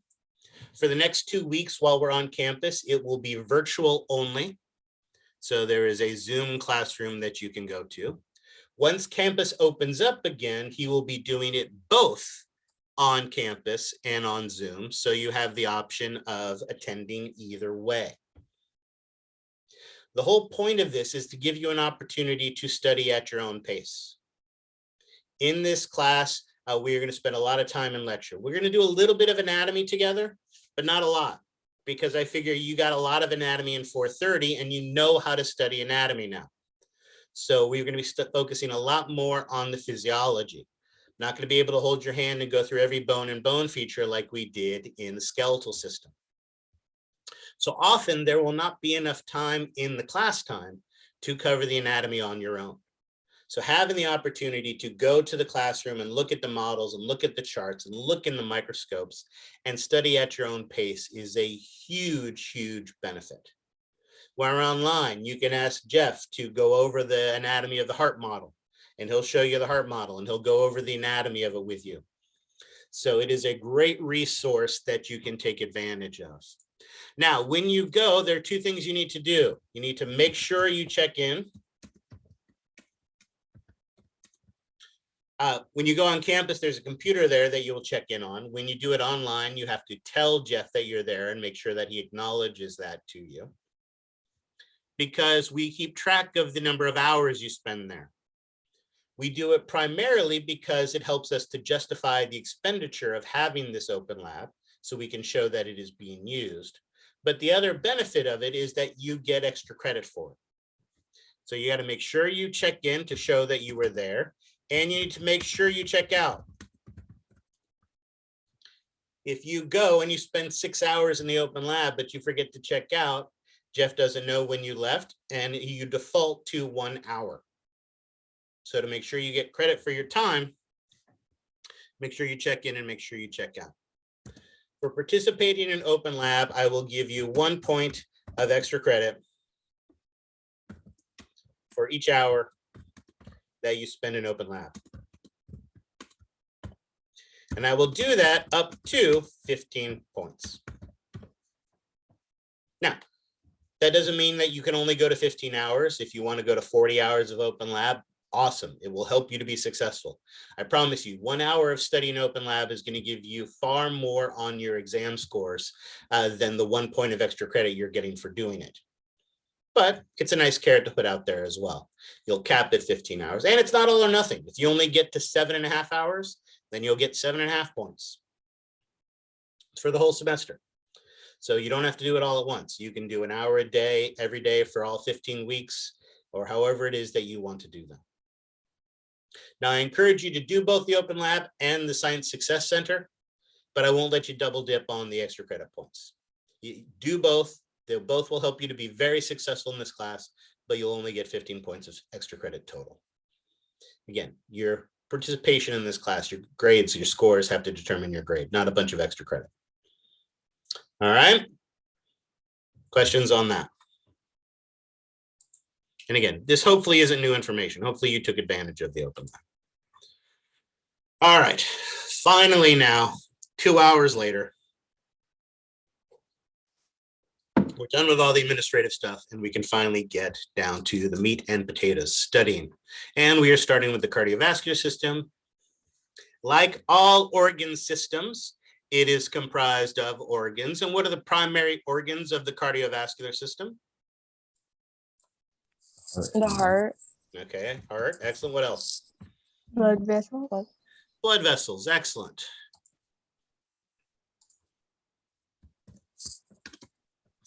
Blood vessels come in, blood vessels come in different flavors though, don't they? Yeah. What are the different types of blood vessels? Arteries. What else? Veins. Veins. Anything else? Capillaries. Excellent. Now, definitions are important.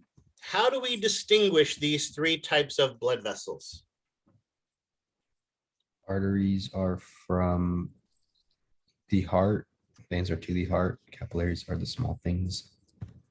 So the direction the blood flows. Excellent. I love that. I love that you guys got that right on the first try. Too often, students try to emphasize that with arteries, for instance, most arteries are oxygen rich. But what's the key word in that sentence? Most. Most. And what does most mean? Some, but not all. Not For most all. people. So if we're trying to define something, something that doesn't include all of them isn't a good definition.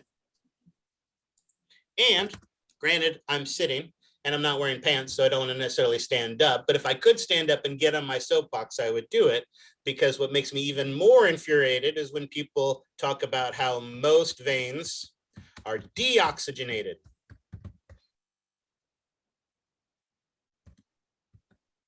First of all, we have that pesky issue of most being not all, and there is no such thing as deoxygenated blood. All blood has some oxygen. If you were deoxygenated, you would have no blood in you. There is no such thing as blood that does not have any oxygen in it. So we have oxygen rich and oxygen poor blood. It varies in the amount of oxygen, but again, we don't care about oxygen carrying capacity. We talk about the direction. And as was correctly pointed out, arteries carry blood away from the heart. Veins carry blood towards the heart. And our capillaries then, as was mentioned, are the small ones in between, so that you could think, if we're thinking in terms of direction, they're the turnaround point where blood goes from moving away to the heart to moving back to the heart. But the other important characteristic about capillaries is this is where all exchange of materials takes place.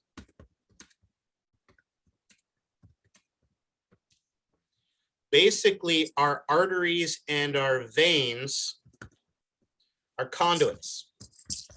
What do I mean by conduits? So like passage or pathway. Yeah, it's a passage or pathway. I think of it in terms of the sprinkler system in my backyard, right? There are the sprinklers where the water comes out of, but there's a bunch of PVC pipe in my backyard underground. Does that PVC pipe make the water, modify the water, change the water in any way? No. No, it's just a passageway for the water to get from one location to another. And that's basically what the arteries and veins are. They are just passageways. They're PVC pipe carrying the blood from the heart to the heart, or from the capillary to the capillaries, where then the exchange of materials are going to take place. All materials, all exchange. And we'll talk about what kind of things are exchanged in just a minute. All right, excellent. So we now know the organs of the cardiovascular system. What is the function? I've already hit on it, but give it to me. What is the function of the cardiovascular system? To supply oxygen to the body and nutrients. Transportation, absolutely. Things like you mentioned, like oxygen, like nutrients. What else? Carbon dioxide. Waste. Excellent. So not just good things, but bad things, waste.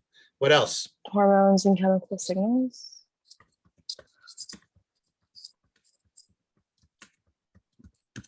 What else? You can think of at least two more good ones. Water. Ah, there we go. Right. We here in Sacramento appreciate this better than most, right?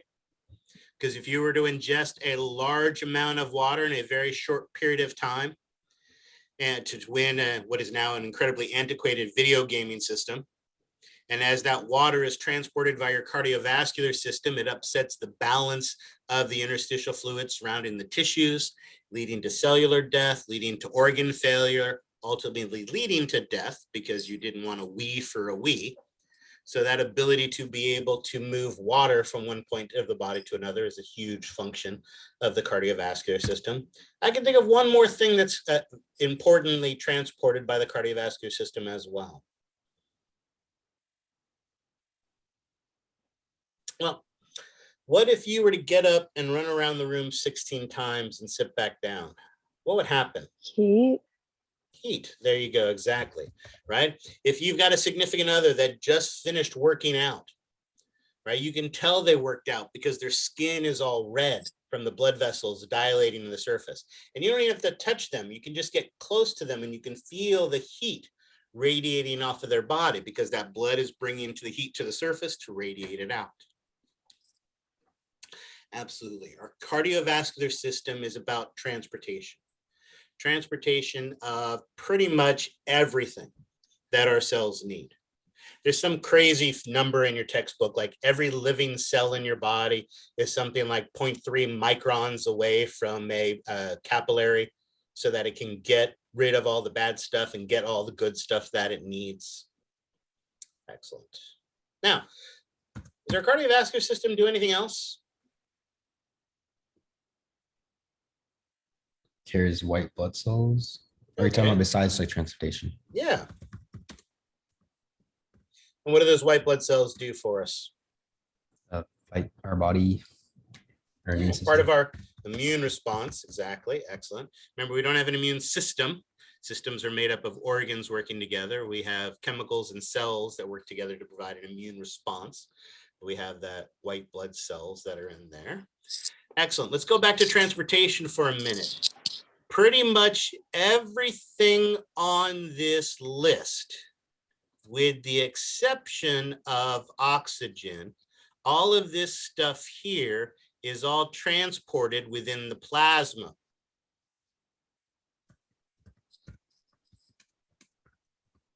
Of the blood. But notice not oxygen. What is oxygen transported by? Blood Protein. cells. You're right, by protein hemoglobin found in red blood cells.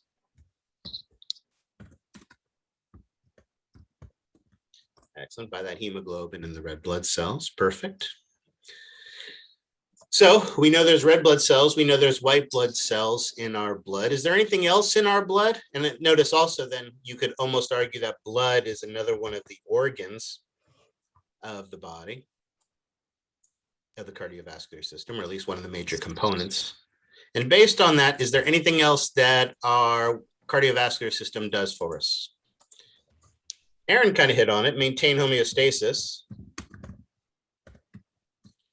both by providing nutrients, oxygen, heat, water, all of those things. But also, what's the other thing that we find in our blood besides white blood cells and red blood cells? Platelets. Platelets. And what do platelets do for us? They stop bleeding. Yeah, they stop bleeding. So they help us to maintain our blood volume. Right? And our blood volume is directly related to our blood pressure. And as we all know from 430, pressure is what makes the world go round. So helping to maintain that homeostasis, maintain our blood volume and our blood pressure is a vitally important function of the cardiovascular system as well. Excellent. So where we've got our organs, there we've got our functions. We're going to start our discussion with the heart. The human heart is not much to look at. It's about 5 inches by 3 inches inside. It's this big mass, a little bit larger than my fist. But while it may not be impressive to look at, it is definitely impressive in its function. Your heart beats somewhere around 100,000 times a day. Every day? It doesn't get Sundays or every other Saturday off or anything like that? No. 24/7, 365, absolutely. Right? During that course of the day, then it moves something like 8,000 liters of blood through your body during the course of a single day. So like I said, while it may not be impressive to look at, its function definitely is. So let's look at the heart. Here we see the heart and its location. Let's say, how can we describe the location? Give me some of those descriptive terms, the anatomy vocabulary we learned in 430 that you could use to describe where the heart is located. In the ventral body cavity. Excellent. Anything we can add to that? Oh, I like that. In the Hold on. thoracic. I like deep to the sternum. And really the entire ribs. What else? Superior to the diaphragm. Excellent. Enclosed within the mediastinum. Okay, excellent. So notice, let's go back up here. Ventral body cavity was our most global, our most general description. You are right, in the mediastinum. Is there a cavity that is less specific than mediastinum, but more specific than our ventral body cavity? Pericardial cavity. No, pericardial would be even more, right? Right. Thoracic. I said thoracic earlier. Oh, did you? Okay, I'm sorry, I didn't hear thoracic. Yeah, it's okay. Excellent. So there you go. Ventral body cavity, thoracic, mediastinum, pericardial cavity. Excellent. Those are all ways that we could describe it. Deep to the sternum, we heard superior to the diaphragm. Excellent.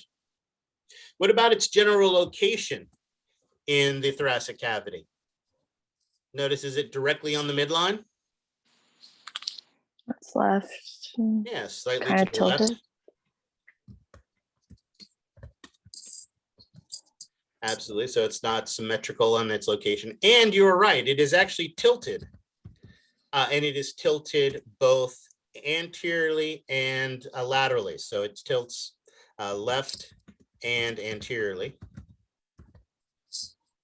Notice it is cone shaped, but an upside down cone where the base is up here at the top, and it is the apex that is the tip of it.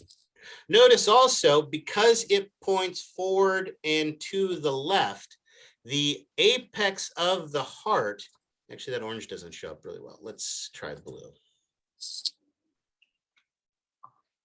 The apex of the heart actually pushes against the thoracic cavity. Notice if you find the space between the 5th and the 6th rib, it's about an inch below, oh, it should be on my left, an inch below your left nipple. If you palpate that space in between, you can actually feel the apex of the heart beating against the rib cage. That is what we call the point of maximal intensity. That point of where it pushes up against the thoracic cavity so that we can actually feel it there between the ribs. Excellent. Lastly, it is in that pericardial cavity because, as we know, it is surrounded by a double membrane.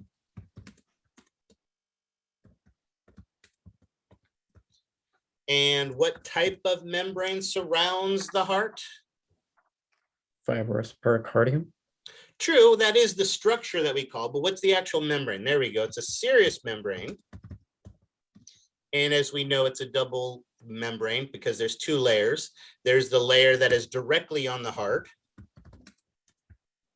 And the layer that is directly on the heart, what do we call that layer?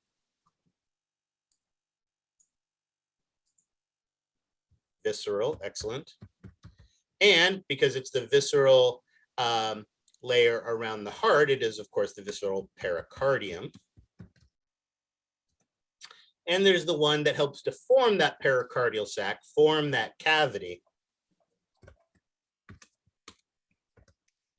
And that is, of course, what kind of pericardium? Parietal, exactly.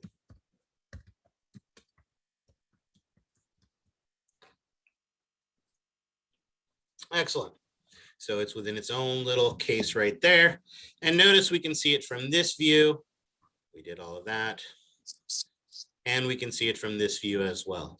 Notice here, we can actually see that heart slightly off center, surrounded by that double membrane of the visceral pericardium that then forms the parietal pericardium, forming that pericardial cavity.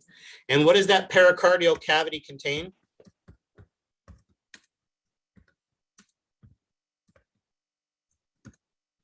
Excellent, serous fluid. Why? Friction. I don't think there's less Right. friction.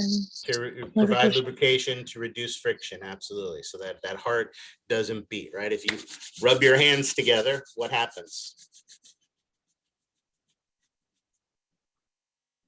These are the easy questions, folks. If you're not sure, you can actually do it. What happens when you rub your hands together? It heats Very up heat. the friction. Yeah, they get warm. Absolutely. You get warm from the heat, from the friction. However, if you were to spit on your hands first, right, that spit has serous fluid in it and it reduces the friction. And so until that dries up, you don't get that warmth that would be produced because of it. So absolutely, we have that serous fluid in there as well. Excellent. All right. Now, what we can do, like they've done right here, is take a cross section through that stuff we've been talking about. So notice here we have the wall of the heart. And here on the top of it, we can see that there is that serous membrane with the visceral layer and the parietal layer. And it can help to, and we even have our pericardial cavity. We can see the microscopic anatomy of this. And luckily for us, this is all stuff we learned in 430. So let's put the pieces together to see how this works. We are going to look at, and remember, our histology.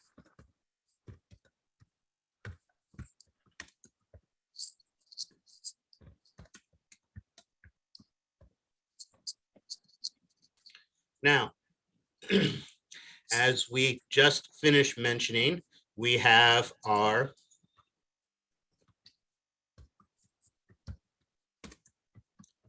pericardial sac that is basically forming that surrounding structure around it. And then, of course, we have the heart itself. The pericardial sac is actually made up of two layers.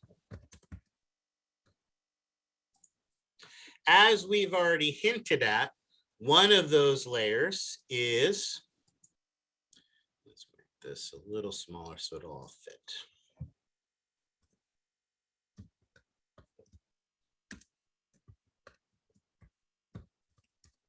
Is our parietal pericardium. Right? We know this is a serous membrane. And because we know this is a serous membrane, we know that it is comprised of an epithelial tissue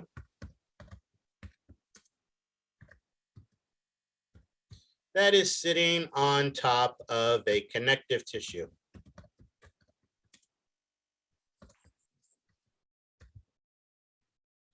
And luckily for us, we learned about serous membranes in 430. So of course, we remember what epithelial tissue helps to form a serous membrane. And what do we call the epithelial tissue? What type of epithelial tissue helps us to form a serous membrane? The Simple simple squamous. Simple squamous, excellent. So we have a simple squamous epithelial tissue. And what type of connective tissue is it sitting on top of? Areola. Areolar. Excellent. So we know we have a simple squamous epithelial tissue sitting on top of an areolar connective tissue. And that is forming our parietal pericardium, our serous membrane. Now, we know a couple other things as well. As we mentioned that this serous membrane produces serous fluid. And is our goal to fill the pericardial cavity with as much serous fluid as possible? No, we just want a thin layer.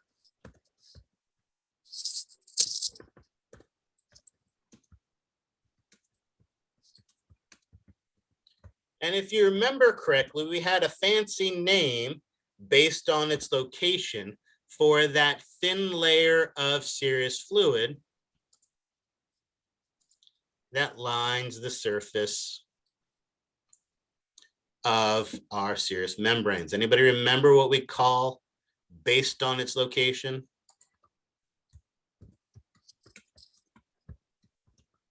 Right, again, for those of you who are not familiar with this concept, here is my phone and it is surrounded by an OtterBox. Is this OtterBox the only one in the world like it? No.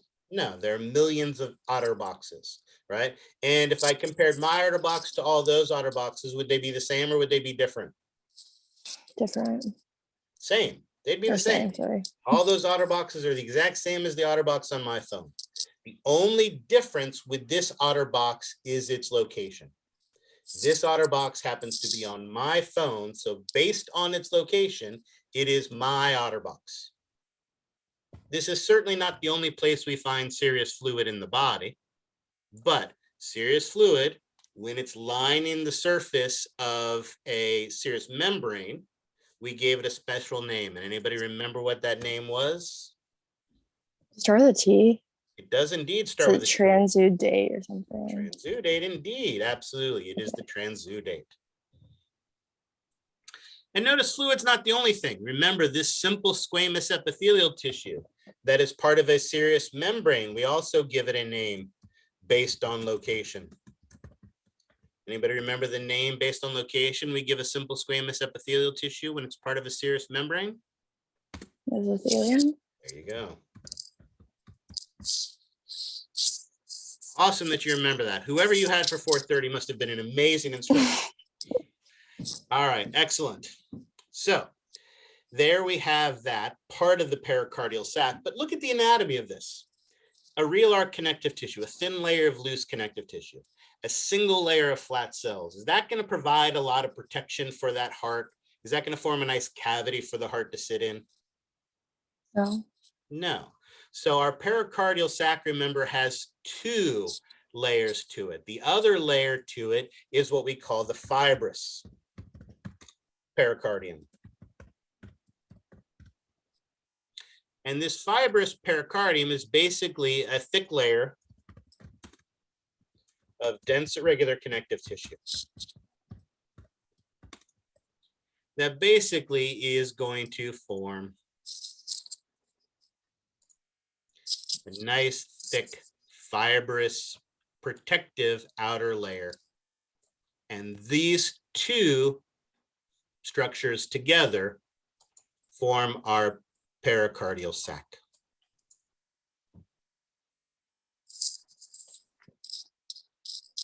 All right. That is what surrounds our heart. Questions on that? All right, excellent. Then let's talk about the heart itself. Pericardial sac has two layers. The heart is actually comprised of three layers. And I'm hoping you can guess what the top superficial layer is. Visceral pericardium. Exactly.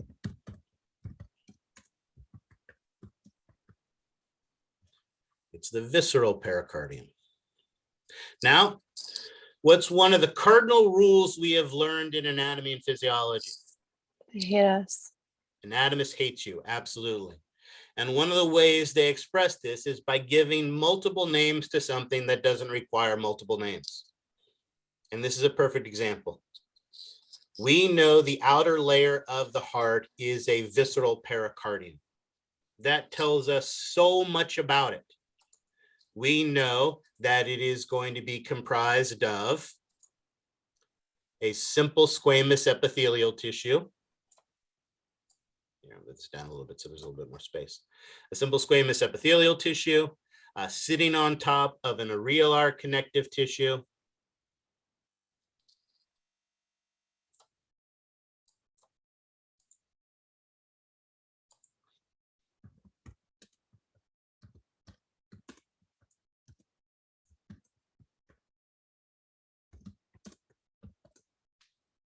We know that based on its location,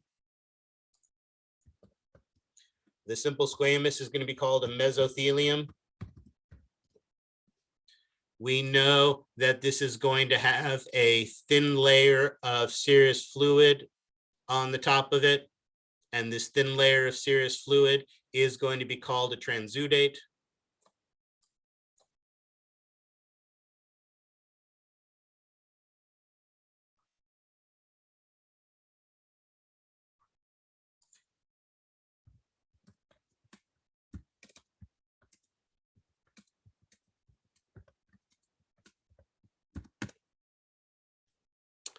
Excellent. So we know all those things. It's the serous membrane is the serous membrane. It's the visceral pericardium. It is a serous membrane. However,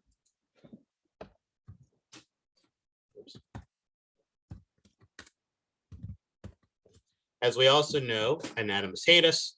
So because it is the top layer of the heart, it is also known as the epicardium.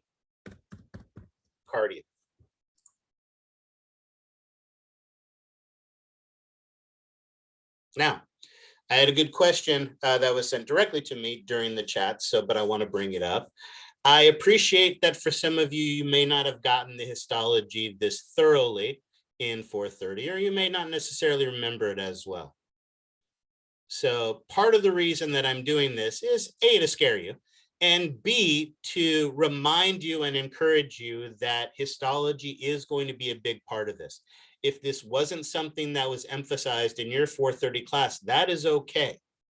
There is time to make it up. If you need to go back to chapters 3 and 4, look at the cells and look at the tissues to help you to be successful with that, that is totally going to be okay. It is still something that can be easily made up. It's just going to take a little bit more work on your part, but we'll try to make this as simple and easy as possible for you going forward. So don't be too intimidated if you're not as comfortable or familiar with this material.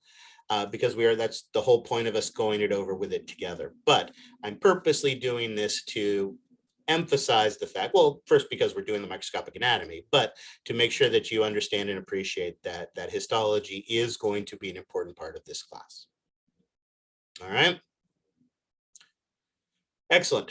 So that is layer 1.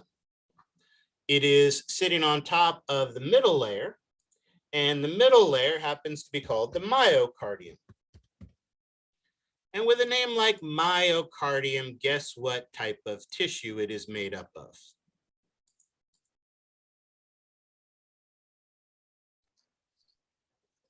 Cardiac muscle tissue? Muscle, absolutely. And you are correct. We can be more specific by saying cardiac muscle. What are some of the things we know about cardiac muscle tissue?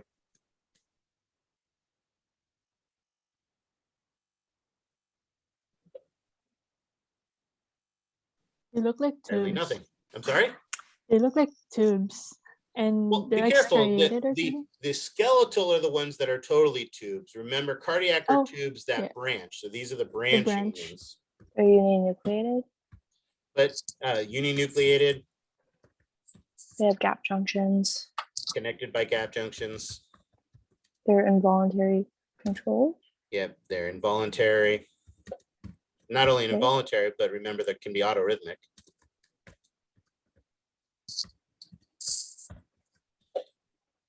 I can think of one other really important thing. How does it contract? There you go. It's striated. Excellent. Which means it has stripes in it. And so it's going to contract in a very similar fashion to the skeletal muscle we learned about in 430. So all that process of excitation, contraction coupling, and cardiac cycle, contractile cycle, and all of that stuff is things we're going to be using here as well. Now, one of the big differences between our cardiac muscle and skeletal muscle that we learned about is how it's organized. If we think of skeletal muscle, like in my arm, we had these long, mostly parallel fascicles. Remember, a fascicle was a bundle of muscle fibers. We're going to have fascicles here with our myocardium, with the skeletal, with our cardiac muscle. But in this case, they're going to form like circles or figure eights wrapping around the cavities to make them more efficient pumps. So by having the fascicles wrapped around, it makes that heart a more efficient pump in changing the shape of those chambers to move the heart. All right, excellent. That then gives us our innermost layer of the heart. And since it's epicardium on top, myocardium in the middle, any idea what we might call the innermost layer? Endocardium? Yeah. The endocardium lines those cavities that we talked about. And the heart is a pump. And we want to pump blood as efficiently as possible. To do that, we want to avoid turbulence. Turbulence produces pressure, affects the efficiency. Think of it in terms of a river. You could have a clear river where the water is moving incredibly rapidly, but it still looks relatively smooth because there's not a lot of debris. Right? Not as much fun to ride your raft down that. It's a lot more fun when there's rocks and there's logs and there's things like that in the river, and they produce that turbulence. They produce that white water, and that white water is much more fun when you're rafting. However, is that what we want to do to our blood? Do we want our blood swirling around, or do we want it moving smoothly and efficiently? Smoothly and efficiently. Right. So to do that, we want to reduce that friction. We want to reduce that turbulence. So we're going to, again, have just the simplest, smoothest tissue possible. Now, of course, this is a cavity or a lumen. So that means it must have a epithelial tissue that is going to face it. But does it need to be a big, strong, and effective, big, thick, protective epithelial tissue? No. No, we want as smooth a surface as possible. And the easiest way to do that is, once again, with a simple squamous epithelial tissue. Of course, we need a connective tissue to hold that epithelial tissue in place. And what's a good connective tissue? Pretty much found everywhere in the body that is going to be useful for holding this together. Areolar. There you go.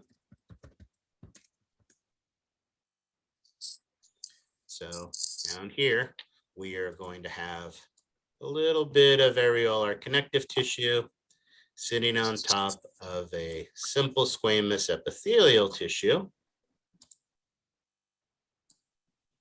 And just that simply, we have drawn and illustrated the microscopic anatomy of the heart.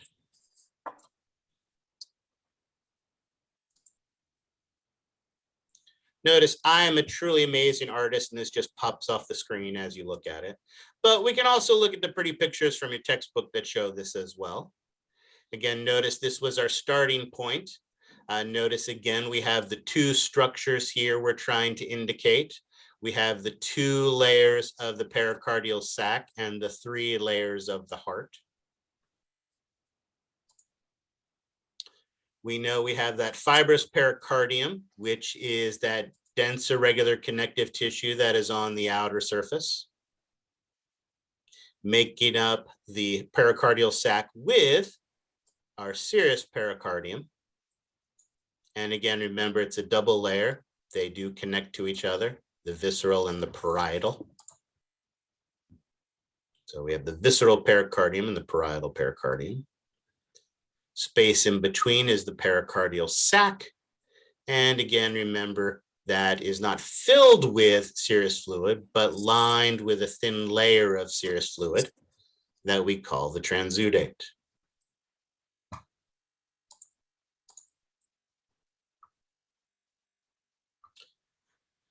All right, and of course, as we mentioned, this serous pericardium, simple squamous epithelial tissue sitting on top of an areolar connective tissue, that mesothelium. Notice if we switch to the heart itself, we have our serous pericardium, our visceral pericardium, which is also known as the epicardium, because apparently it needed another name. Again, simple squamous on top of an areolar connective tissue, forming a thin layer of transudate. Sitting on top of the myocardium, that cardiac muscle tissue. And remember, in the heart is the only place you find cardiac muscle tissue. Notice, as I mentioned, here we see the fascicles forming circles or figure-8 type shapes to, again, make it a more efficient type of pump. So the fascicles aren't straight and parallel like we see in skeletal muscle. It's one of the big differences between the two. And there again, we see some organization of them wrapping around the chambers of the heart. And then again, we have, fun. This is a good thing to talk about. This myocardium, I forgot to mention it, so let's cheat and go back to our picture. This myocardium contains more than just cardiac muscle. It also contains what is known as the fibrous skeleton. As we mentioned, our cardiac muscle is branching tissue. And as such, there's a lot of spaces in between. And I'll cheat and kind of draw some pockets of spaces in between the tissue layers. These pockets of spaces are filled with a fibrous connective tissue that basically forms a skeleton to the heart, giving it more structure, more stability.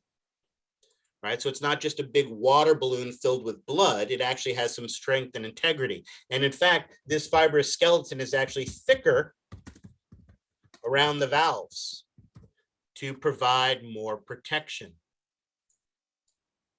It's made up of fibrous connective tissue, basically collagen fibers.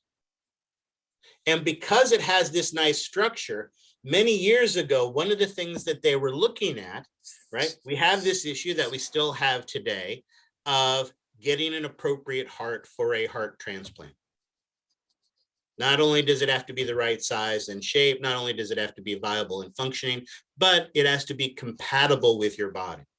You just can't randomly pick up some heart on the street and stick it in your body, right? It will be rejected. So we need to have some compatibility. So one of the things they were doing 10, 15 years ago is they were actually taking cadaver hearts and dissolving away all the muscle tissue, leaving behind that fibrous skeleton.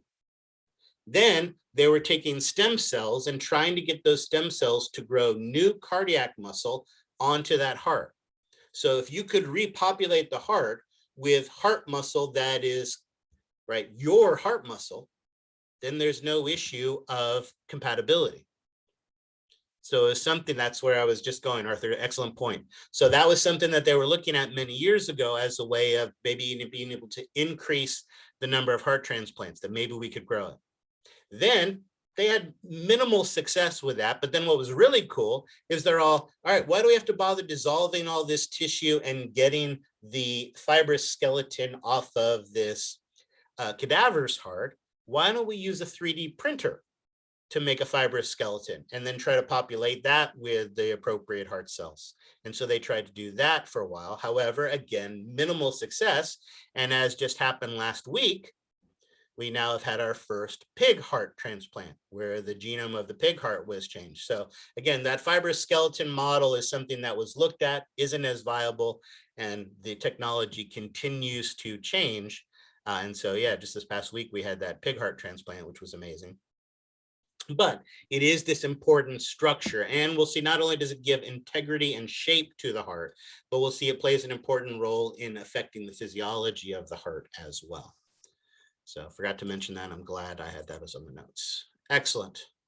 And then lastly, we have that innermost endocardium. Yeah, they had to genetically modify the heart. Absolutely. Yes. So again, there's still, it's more than just taking it out, ripping it out of a pig and sticking it into your body. You don't get bacon and a heart all in the same meal. But it is a huge advancement that hopefully will continue. All right.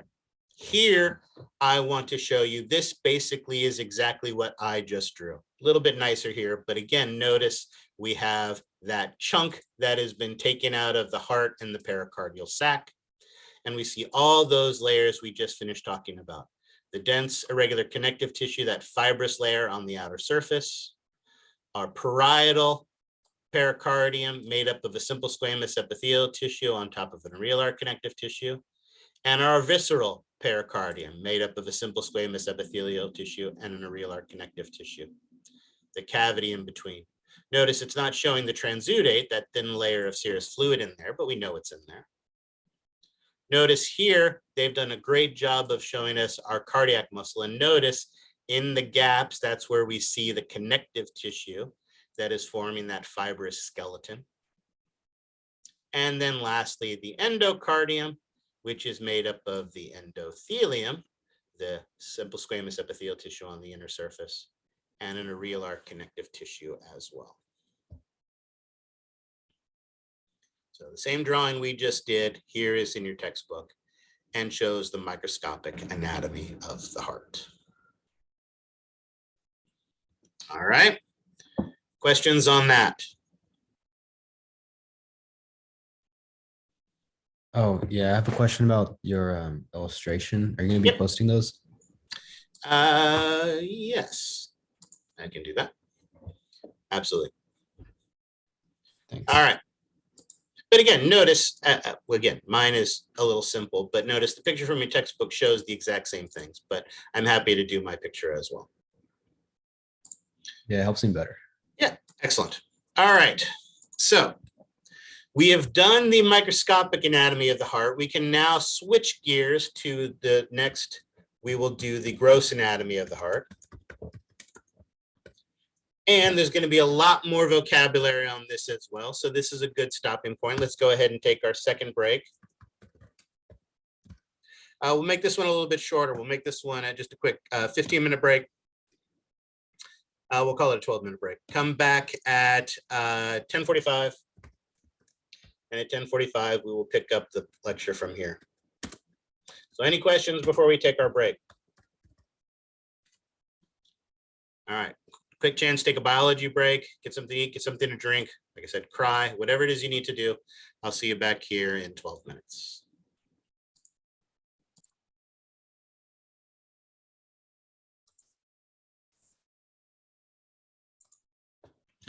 Let's go ahead and get started. So we've done the microscopic anatomy of the heart. Now it's time to move on to the gross anatomy of the heart. Here, we see a nice illustration of what a heart might look like and all of the intricacies of it. However, as we just mentioned, I do, even though I'm horrible at it, enjoy drawing. I find it useful. I'm a very tactile as well as visual learner, so I find this to be a useful tool. So give me a minute while I draw my exact duplicate recreation of what an actual heart looks like. There. Excellent, right? It's like looking in a mirror. Okay, not. But I find these simple schematics as an easy way. Obviously, this is not exactly what it looks like, but the simple schematic is a nice, easy way to introduce ourselves to the topic of the heart. So we will do that. And let's start simple. The heart itself contains how many chambers? 4, excellent. So we can draw a simple line that way and a simple line that way. And how do we identify the chambers of the heart? What do we call the superior chambers? Atria, absolutely. Atria, plural, atrium, singular. And this first one here, how would we identify this one?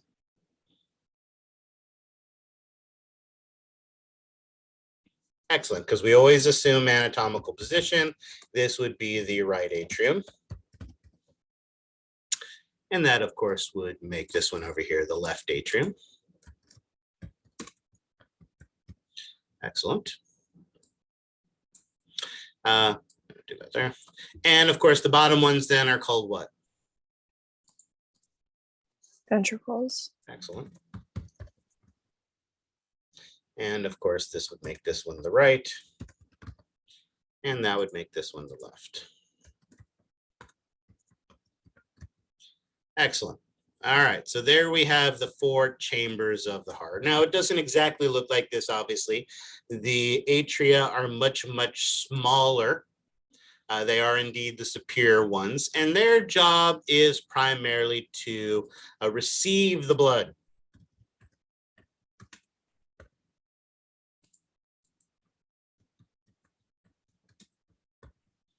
Whereas the ventricles are responsible for moving the blood.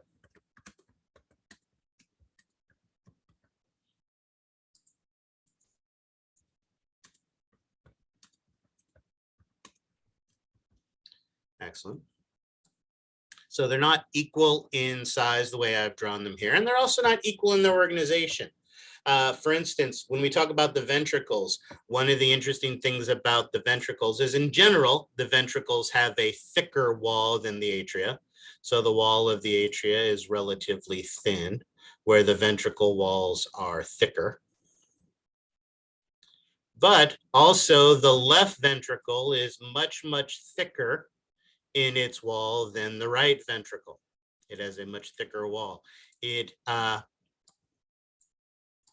much more muscle than any of the other chambers. Why might this one have more muscle?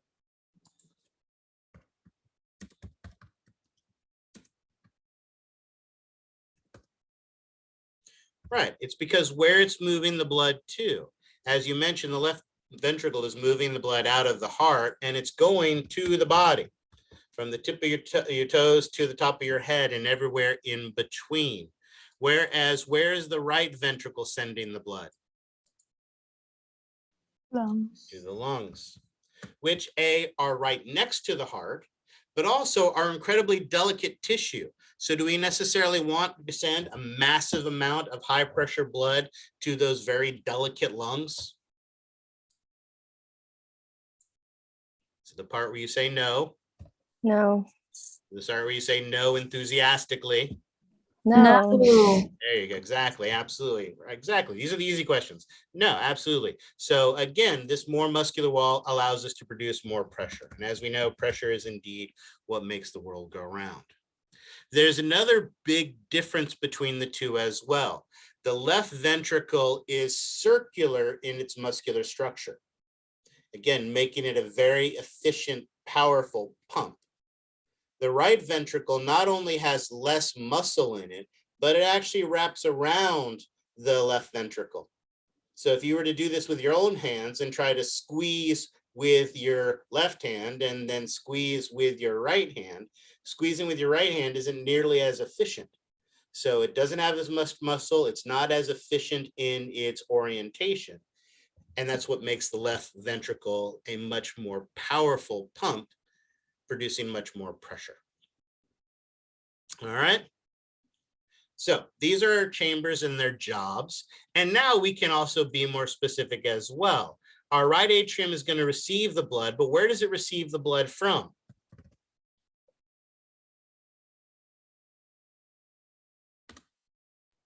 The body. Yeah, from the body.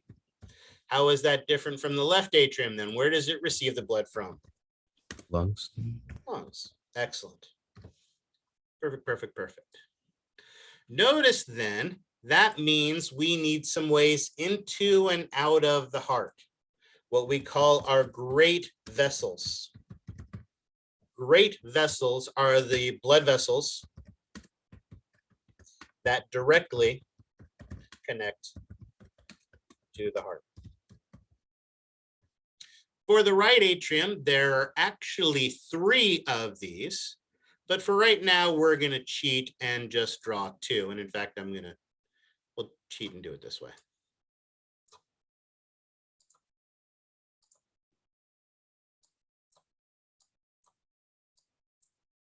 What are the 2 great vessels that feed blood into the right atrium? Superior and inferior vena cava. There you go.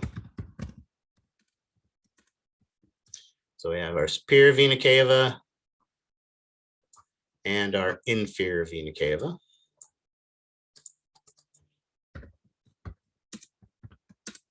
There is a third, but we'll worry about that one later. It then receives that blood from the body. It then moves that blood from the body into the right ventricle, which I apparently spelled wrong, and then out of the right ventricle to the lungs. What is the great vessel that receives the blood coming out of the right ventricle?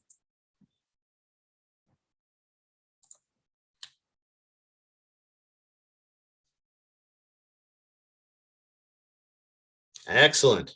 Absolutely correct. Pulmonary trunk. Fun with vocabulary. A trunk is basically a large, thick, but short artery that branches almost immediately. And so that pulmonary trunk receives the blood from the heart and then spits it out into two blood vessels. And what are these two blood vessels that the pulmonary trunk branches into? Left pulmonary artery There you go. and right. And why do you think we have two pulmonary arteries? For both We have sides of the two lungs. lungs. We have two lungs, exactly, absolutely. One to each side for the two lungs, absolutely. So notice this right side of the heart is receiving blood from the body and then sending it to the lungs. Why might we want to do something like that? Receive blood from the body and then send it to the lungs. What is its function? Filter the blood. Yeah, we're sending the blood to the lungs to do what? Filter. I'm sorry, say it one more time. Filter the blood. Yeah, but what's going to happen to it when it gets to the lungs? Respiratory exchange. Gas exchange, exactly. And as was mentioned, Sarah pointed out, primarily to get oxygen, but also to remove carbon dioxide. That also tells us something about the blood in this right side of the heart. The blood on this right side of the heart, we would describe as being oxygen poor. Remember, it's not deoxygenated, it's just oxygen poor. And so most of our textbooks and models use blue because, of course, as we know, oxygen poor blood is blue, right? No, Ava's right, shaking her head. She didn't say it, but I saw you shake your head. No, oxygen poor blood is not blue. We'll get into that story later. But blue is the color that they most commonly use for that, and that identifies these. Now, I want to jump back to the picture for one quick minute to emphasize something. Notice all of the great vessels attached to the base of the heart.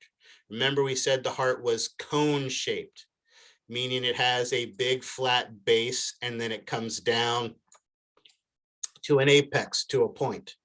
So all of the great vessels attached to the superior part of the heart, all the great vessels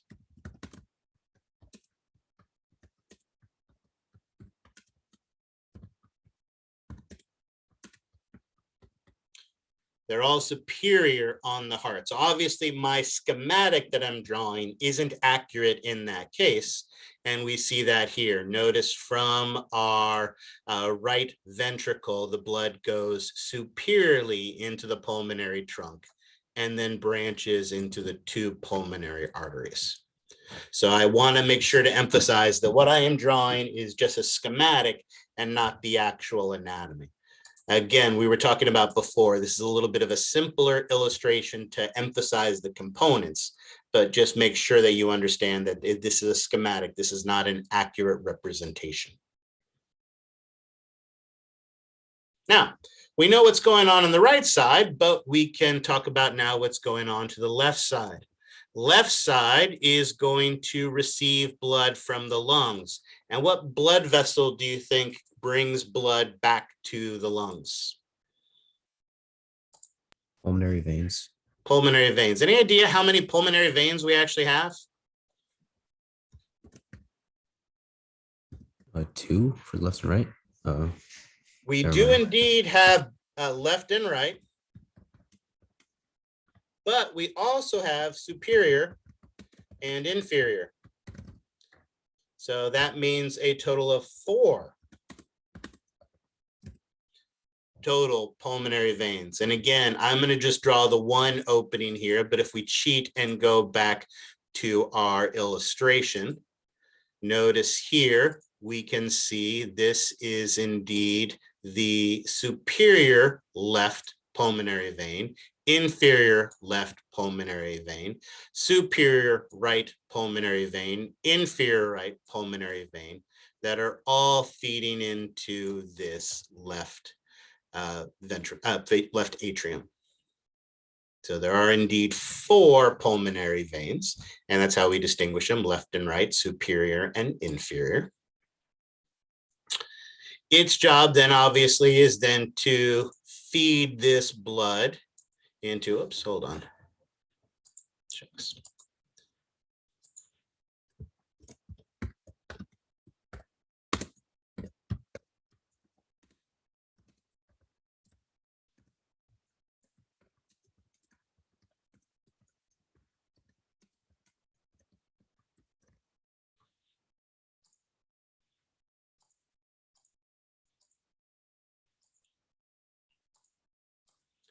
Excellent.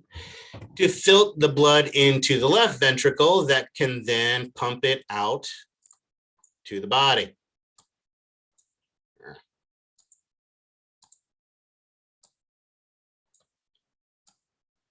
course, we need a nice big fat blood vessel to receive all of this high pressure blood and distribute it out to the body. And what would this blood vessel be?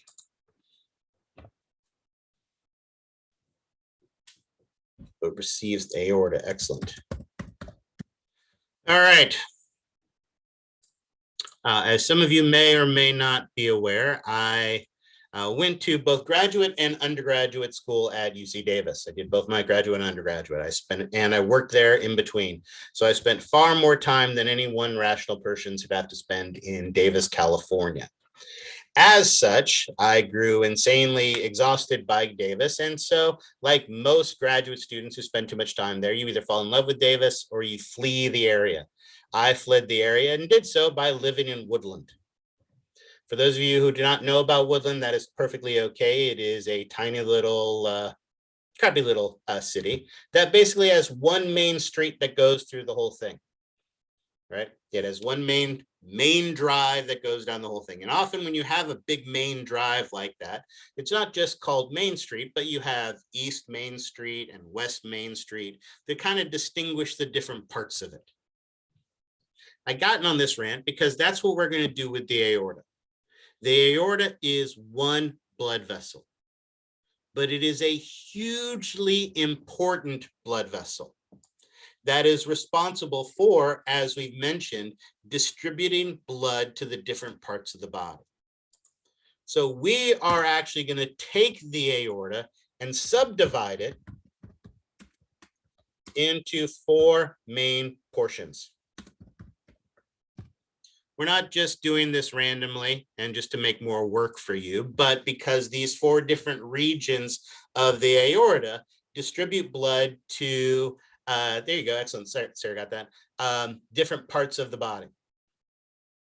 So while it is all one blood vessel, we're going to give different names to the different parts. What are the 4 parts of the aorta that we're going to give the different and distinct names to? Anyone know? What's the very first part of it that that receives the blood from the heart? There we go.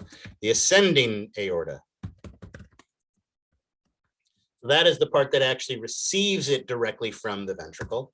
There's then the next part that, dare I say, arches over the top of the heart. What do you think that part is called?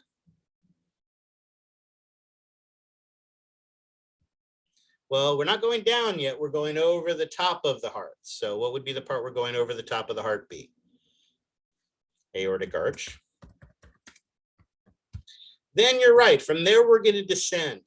But even with the descending part, there is a part of the aorta going down that is above the diaphragm and a part of the aorta going down that is below the diaphragm. So the part of the aorta that goes down above the diaphragm, how do you think we identify that part? There we go. Thoracic aorta. And then the part of the aorta going down below the diaphragm, what would we call that? Bingo.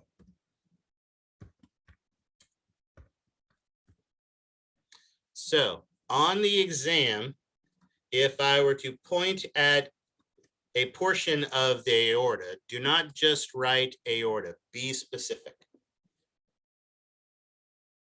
So if we wanted to be specific, which of these four regions of the aorta is technically the great vessel, which is the part that actually receives the blood directly from the left ventricle?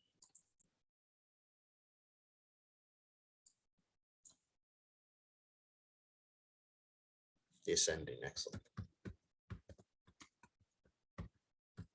Excellent.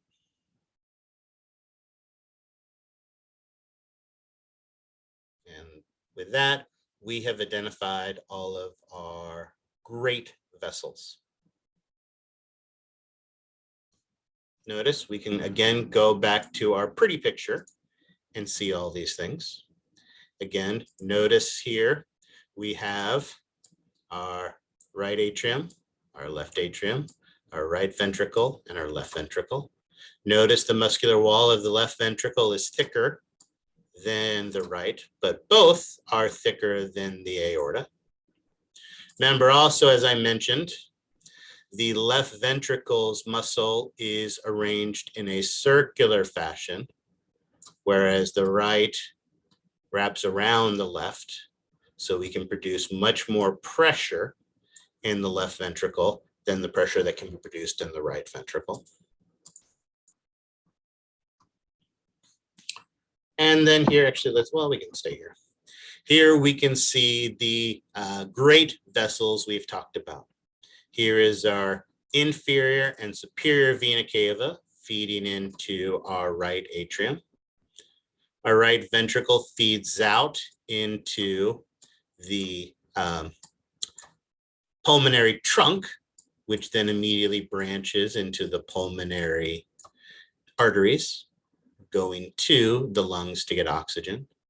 Then that oxygen-rich blood comes back via the 4 pulmonary veins to the left atrium, where it then moves to the left ventricle, which pumps it out the ascending aorta into the aortic arch, and then further on down from there.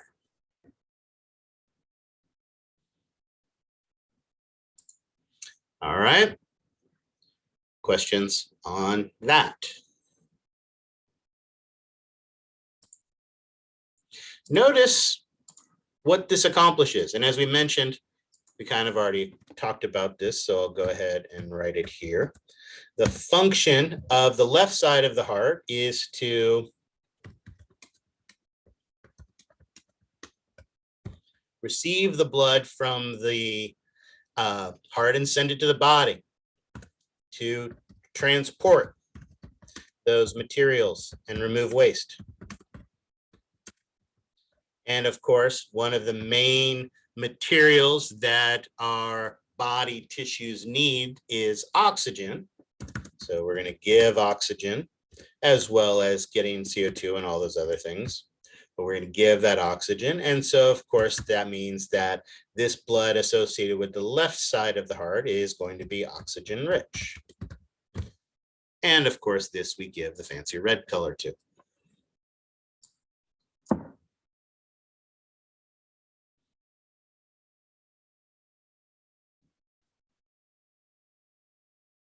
All right. Questions on that? Notice what this means is that, oops, no, hold on, I want that to stay red. Basically, the heart is 2 separate pumps. that are working together. One side focusing on our oxygen poor blood and sending it to the lungs. The other side dealing with our oxygen rich blood and sending it to the body. And these two pumps are going to work to circulate the blood.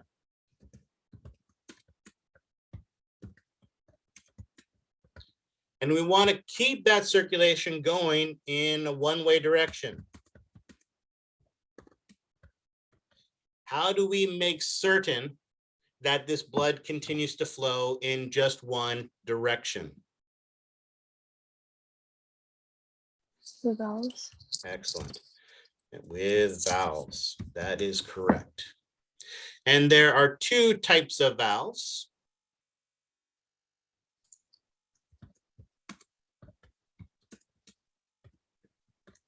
The first type of valves are called atrioventricular valves. And with a name like atrioventricular valves, guess where they're located?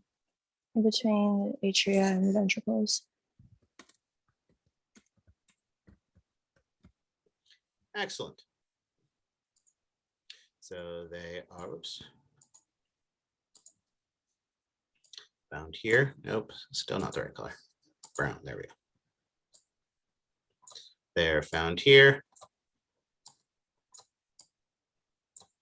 between the atria and the ventricles.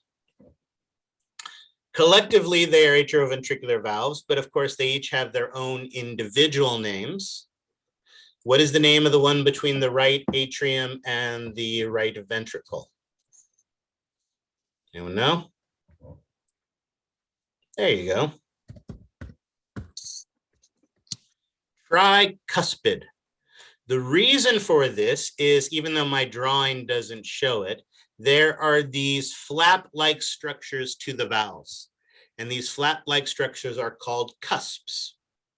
And guess how many cusps are in the tricuspid valve? 3. 3. There you go. The one between the left atrium and the left ventricle has 2 flap-like structures to it. So guess how we call it? Bicuspid. Bicuspid. The bicuspid valve is also sometimes called the mitral valve. Anyone know why?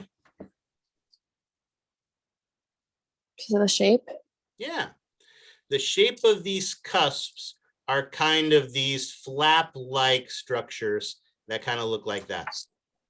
And if you were to take that and turn that upside down and put a little lowercase t on it, it would look like the Pope's hat. In fact,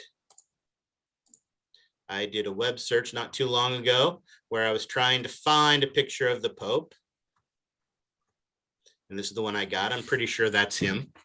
And as you can see on his head, he has that mitre-shaped hat, which is why the bicuspid is called the mitral valve. All right. Questions on that? We'll talk about the function of them in just a second. I just want to talk about the valves first themselves. So that is one type of valve. The second type of valve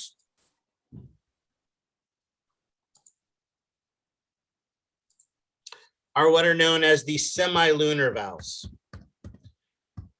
What does semi mean? Half.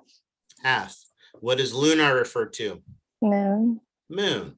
These are basically half moon shaped valves that are located between the ventricles and the receiving arteries. And it is a fact the receiving arteries that give them their name. Here we have, both of them have 3 cusps. And again, I'm just going to draw 2 because of my limited drawing ability. But this one that has 3 cusps associated with the right ventricle, which again bothers me that I spelled it wrong, but I don't care enough to change it. And the pulmonary trunk, so it is called the pulmonary semilunar valve.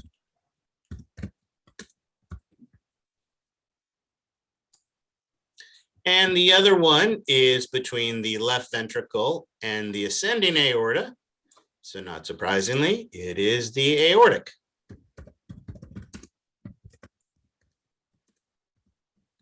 Semilunar valve.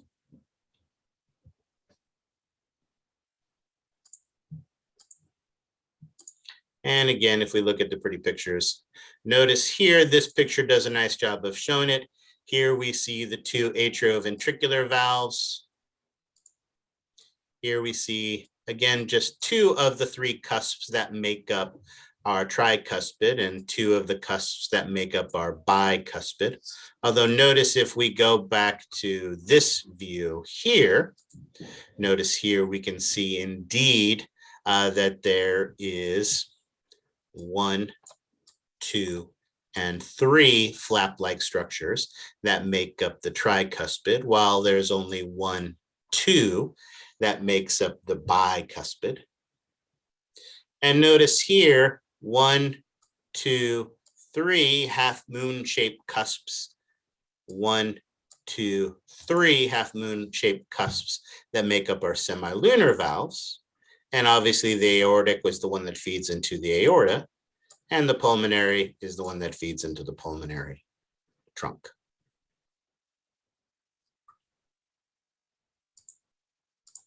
And we see them here as well. All right, oops, back. There we go.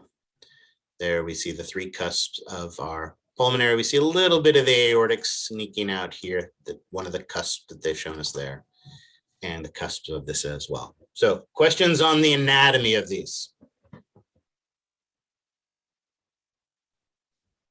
All right, because again, if this isn't making sense, it's just going to get worse. So ask the question if you need to. All right, then let's talk about the function.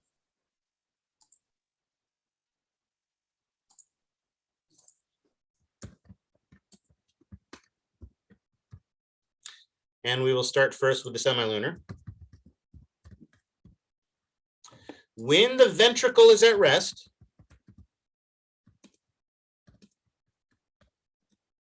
the semilunar valves are open.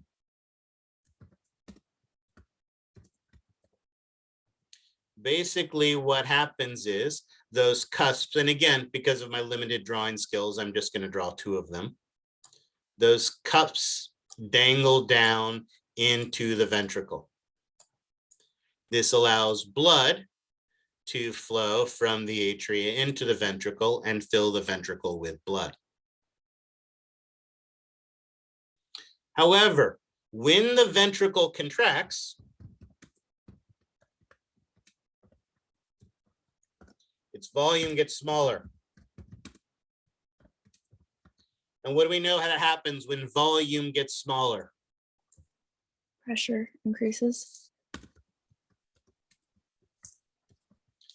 And do fluids like blood like to be in high pressure environments? No. No. So it's going to try to escape, and it's going to try to go back into the atria or atrium. Let's do it that one. As it does that,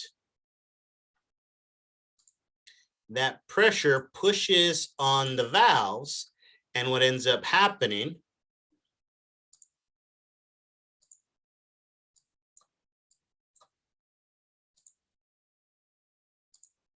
is the valve slams shut.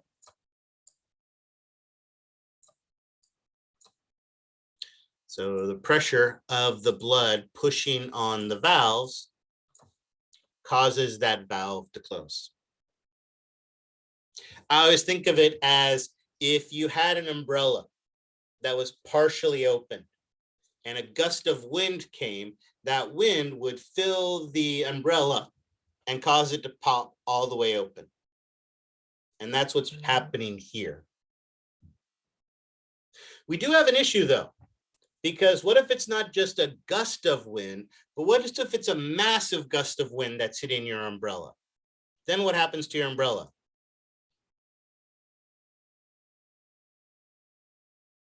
Apparently no one's ever held an umbrella in heavy winds before. It flips inside out, exactly. And is that what we want to happen to our to our valve? Do we want our valve to just pop open back the opposite way into our atria? No. No. So luckily, there are some finger-like extensions inside the ventricle. Finger-like extensions, of course, are called papillae. These papillae have these fibrous cords that connect to them called the chordae tendinea. And these basically pull on the end of the valve. So when the ventricle contracts, they pull on the end of the valve so that the valve doesn't prolapse. And again, I appreciate my picture here is horrible. So let's look at the pretty pictures from your textbook. Here we see the papillary muscles. Here we see the chordae tendinea. And again, with our ventricle relaxed, the atrioventricular valve is open and blood is flowing into the ventricle. Then, when the ventricle contracts, the volume gets smaller, the pressure increases, and notice the blood is trying to get back into the atrium, but with the help of those papillary muscles pulling on the ends of the cusps, it causes the valve to close and the blood cannot go back into the atria. It is trapped in this ventricle with the growing pressure. So again, it is the change in the condition of the ventricle that causes the change in the condition of the valve. And you may not have thought of it in those terms, but you're aware of it. Because after all, this valve is like a door. Where did I write semilunar? Oh, you're right. I apologize. Yeah, I was confused too. Thank you for catching that.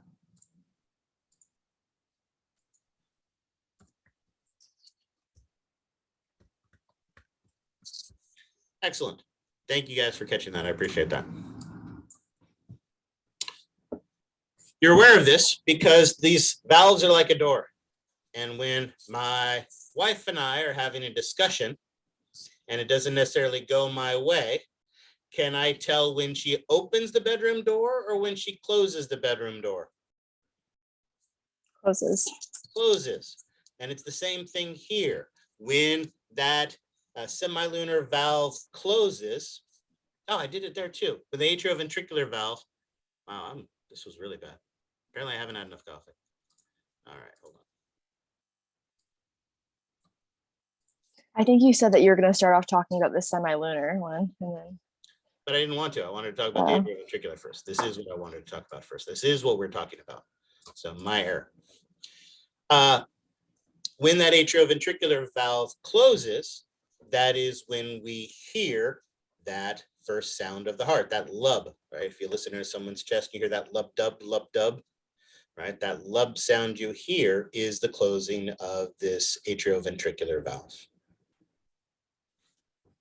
We have this nice illustration, again, from your textbook that does a good job of showing us the function of the atrioventricular valve. But I also love these pictures from your textbook. Notice here in an actual physical heart, we can see the papillary muscles. We can see the chordae tendinea that are connecting to those cusps of the atrioventricular valve. And what's really cool is they've actually taken a heart and filled it with saline and then put the camera inside so you can actually see that papillary muscle standing up with those chordae tendineas attaching to the cusps from within the ventricle. So they provide that anchor to make sure that the atrioventricular valve does not prolapse, that blood does not go back to the atria. So those working together prevent the backflow? From the ventricle to the atria, yes, that is correct. It is the cusp, the valve, that stops the backflow, but it's the papillary muscles and the chordae tendinea that make sure that as the pressure increases, that our valve doesn't prolapse, right? We don't want the valve to accidentally open the opposite way, right? blow that cusp forward. So it anchors the tip so that it doesn't prolapse the valve. Because prolapse is bad. All right. Questions on, and again, thanks for the clarification, the atrioventricular valves. I apologize for that confusion. Questions about that? All right, then let's now talk about the function of the semilunar valves. Now remember, the semilunar valves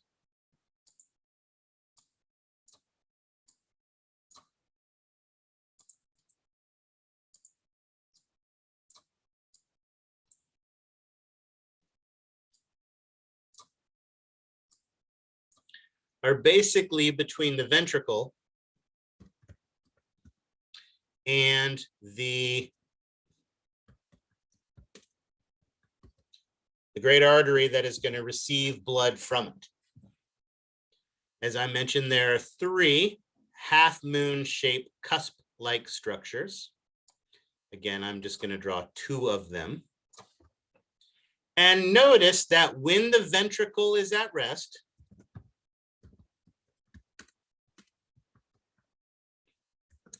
our pressure in the ventricle is low, but there's a lot of blood in the artery. So the pressure in the artery is high. And so when that pressure in the artery is high, does the blood want to stay in the artery?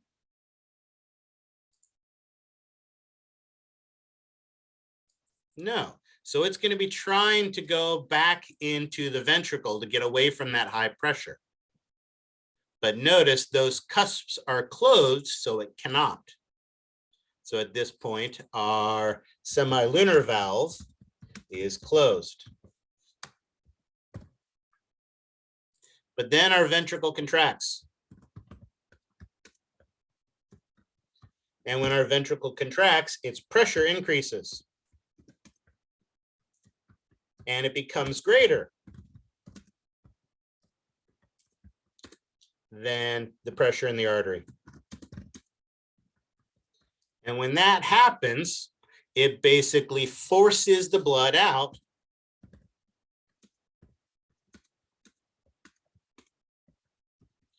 into the artery, and that opens the valve.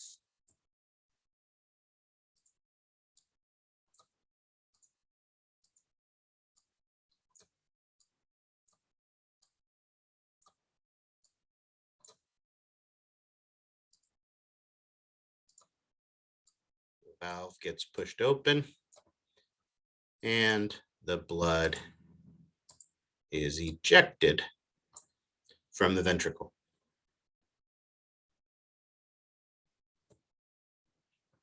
Of course, then the ventricle relaxes, and what happens?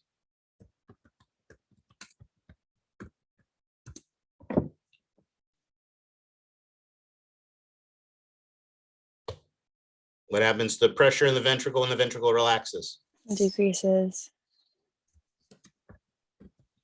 And we just crammed a whole bunch of blood into the arteries.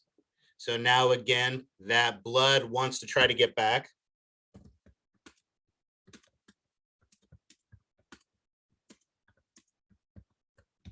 And as it tries to get back into the ventricle, it catches on those cusps and it closes the semilunar valves. Again, your book does a nice job of showing this as well. Again, it is the pulmonary semilunar valve between the right ventricle and the pulmonary trunk. Aortic semilunar valve between the left ventricle and the ascending aorta. Notice here, while the ventricle is contracting, the semilunar valve is open because the blood is being forced out. But when the ventricle relaxes and the pressure drops, the blood tries to get back into the ventricle. And here we see all 3 cusps slamming that door shut, stopping the blood from going back into the ventricle, forcing it to stay in the arteries, and continue on its merry path. And of course, the slamming of the door is the dub that we hear.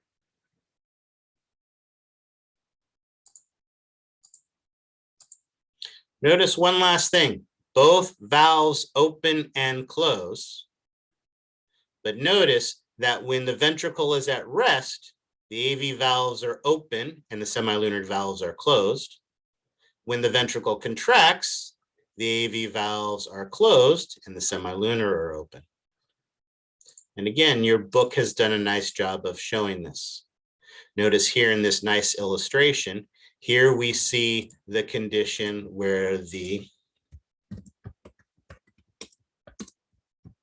ventricle is at rest. Notice when the ventricle is at rest, the semilunar valves are closed and the atrioventricular valves are open. But when the ventricle contracts, it switches. Now the semilunar valves are closed, and notice you can very clearly here see the 2 cusps of the bicuspid, the 3 cusps of the tricuspid, and the semilunar valves are open. And so basically the ventricle contracts and relaxes, the valves open and close, open and close.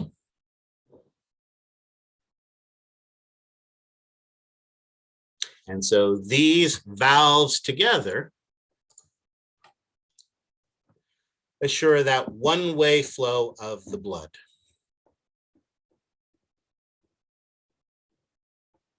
Of these 2 obvious related and independent pumps.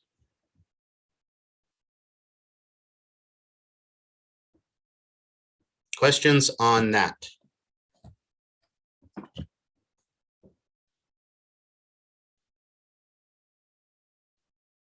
All right. So one more question for you. If we have 2 sides to the heart that are basically 2 independent, obviously related, but independent pumps that assure the one-way flow of blood, how many circulations then do we have with 2 independent pumps?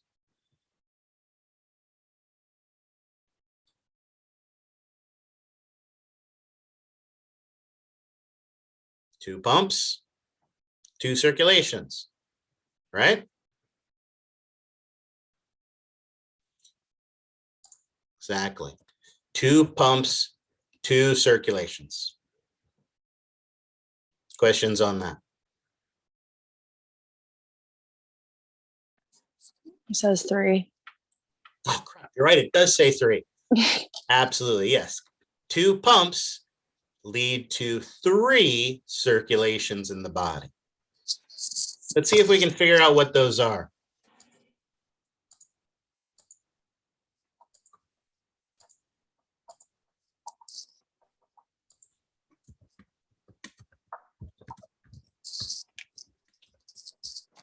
So we have to identify 3 circulations of the body.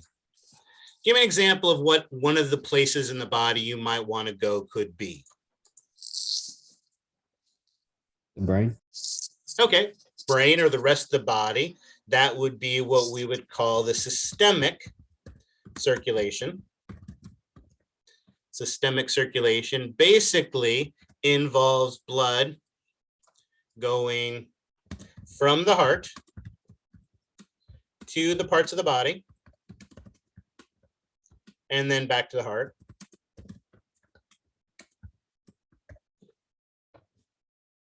Right? But getting ahead of myself. Wait, let's finish this one first. Based on that, let's answer 2 questions. What would the function of this be?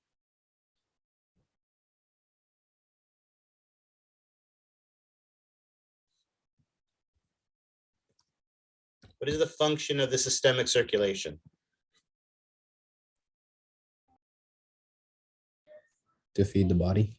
Yeah, exactly. Absolutely. To bring oxygen and nutrients and remove wastes from the parts of the body. Excellent.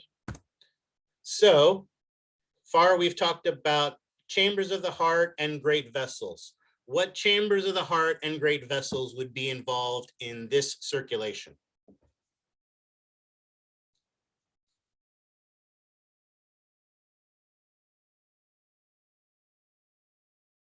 Where would it start in the heart?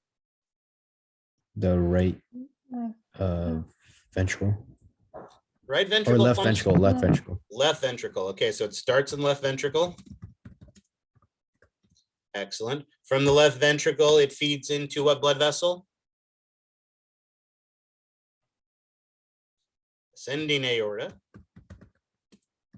Might as well get used to starting to do that now. Then to all of the other systemic blood vessels. And then, of course, capillaries. This is going to be too big for all of this. Let's go down. Capillaries. Then, of course, our systemic veins. And then eventually comes back to what great vein? It's going to go back to the right atrium. And what possible blood vessel would feed into the right atrium? All right. Superior or inferior vena cava. There you go. See how simple that was? Perfect. Excellent. Now, I saw someone also put down pulmonary circulation.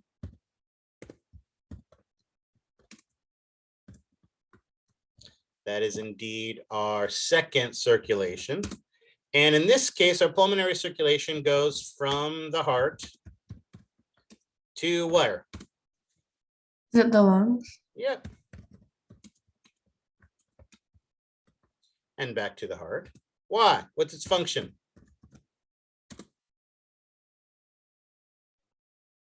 Pick up oxygen and deposit CO2. That's a gas exchange, right? Go get oxygen and get rid of carbon dioxide. Absolutely. All right. What are the structures involved here? Where do we start this one?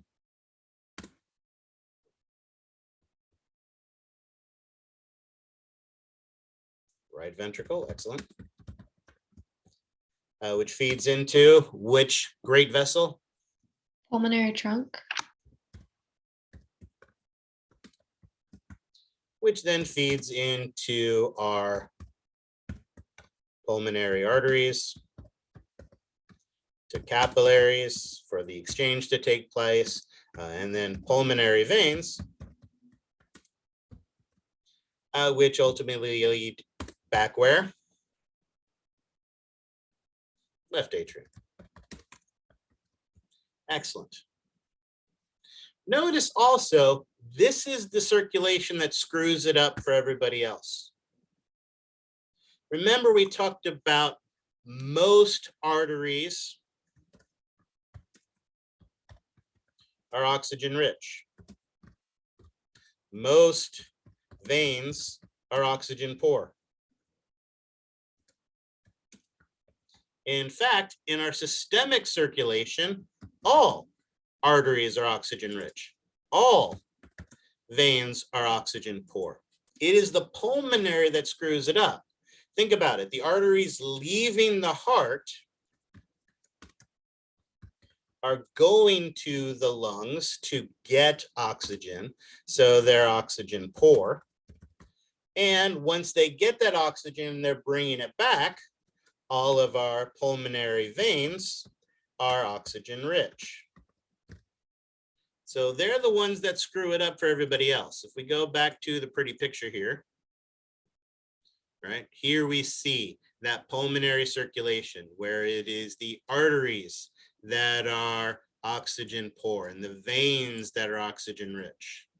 They're the ones that are different from the systemic circulation and screw it up for everybody else. I think I have one other pretty picture that shows this. Here we go. Notice most of our blood vessels are systemic blood vessels. So the arteries are oxygen rich, the veins are oxygen poor. But That pesky pulmonary circulation is the one that ruins the party for everybody else. Its arteries are oxygen poor. Its veins are oxygen rich. All right. Question. That's why we can't use oxygen condition as a way of identifying arteries and veins. That's why we use direction, because all arteries move away from the heart, regardless of the condition. All arteries move away from the heart, and all veins move towards the heart.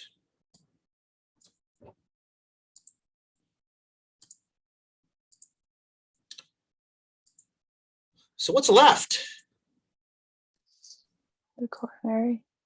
Yeah, exactly. I like that someone said brain earlier, because it would be nice to think that the brain, again, for those of you who are not aware, I am a neuroanatomist by trade. So I love the brain and believe that it deserves its own circulation, but it doesn't indeed have one. In fact, the third circulation, as was mentioned, is the coronary circulation. Where does the coronary circulation go? Obviously, it starts from the heart. It has to go back to the heart. But what's in between? Isn't it also the heart? Yeah. And more specifically, the heart, primarily the heart muscle and other tissues. Yes, the heart contains blood inside of it. Wow, I spelled all of that really badly. Yes, there's blood contained within the heart, and it is able to get some oxygen and nutrients by diffusion. But our heart is so metabolically active, it actually requires its own circulation to make sure that it's getting enough oxygen and nutrients, to make sure that we're getting rid of the wastes like carbon dioxide, like lactic acid, because we don't want our heart muscle to get damaged. Why would it be a bad thing if our heart muscle got damaged? It doesn't regenerate. Yeah, heart muscle cells do not regenerate. I have a question. I have an answer. So, what is this like?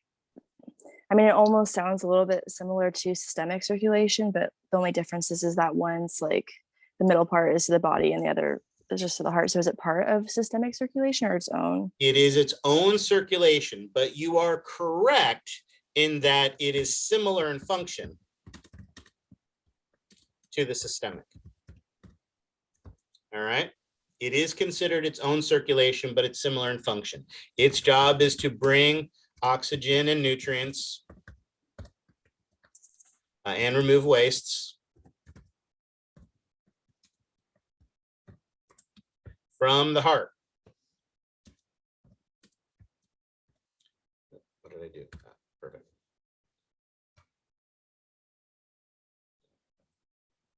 All right.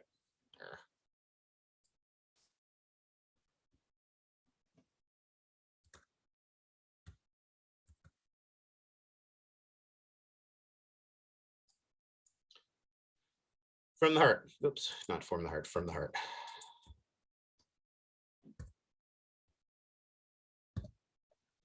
And it is going to be similar in that its arteries are oxygen rich and its veins are oxygen poor. It actually starts not from a great vessel, but actually from the ascending aorta. So you could argue it starts in the left ventricle to the ascending aorta. Remember, one of the reasons we're dividing the aorta into pieces is because those pieces distribute blood to different parts of the body.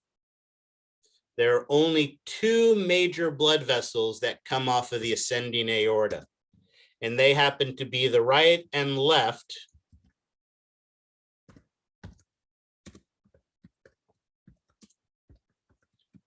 coronary arteries. And guess where the right and left coronary arteries go? To the left and right of the heart. Yeah, to the sides of the heart, absolutely. vessels, absolutely. Then they accumulate. Remember I mentioned there are 3 blood vessels that feed into the right atrium? We indeed want to go back into the right atrium again. But to do that, our heart collects all of its blood into a big, massive, loose vein. In the same way, trunk is a special type of artery. Here, we're talking about the coronary sinus. A sinus is a special type of vein. It is basically a big, loose vein for collecting a large amount of blood. And so that coronary sinus is actually the 3rd blood vessel that feeds into the right atrium. So superior vena cava, inferior vena cava, and the coronary sinus. And I have a pretty picture that shows this as well. Notice here, actually, let's go back all the way to bing. Oh, see, it doesn't even show it here. It sort of shows it here. All right, we'll have better pictures that'll show this better. But this blood vessel coming off of here and coming here, let's make that bigger so it's easier to see. Coming off of here and coming down here, coming off and sneaking behind the pulmonary trunk and coming out here. These are the only 2 blood vessels that come off of the ascending aorta. They are the coronary arteries, and they feed into the musculature of the heart. And that's what we see.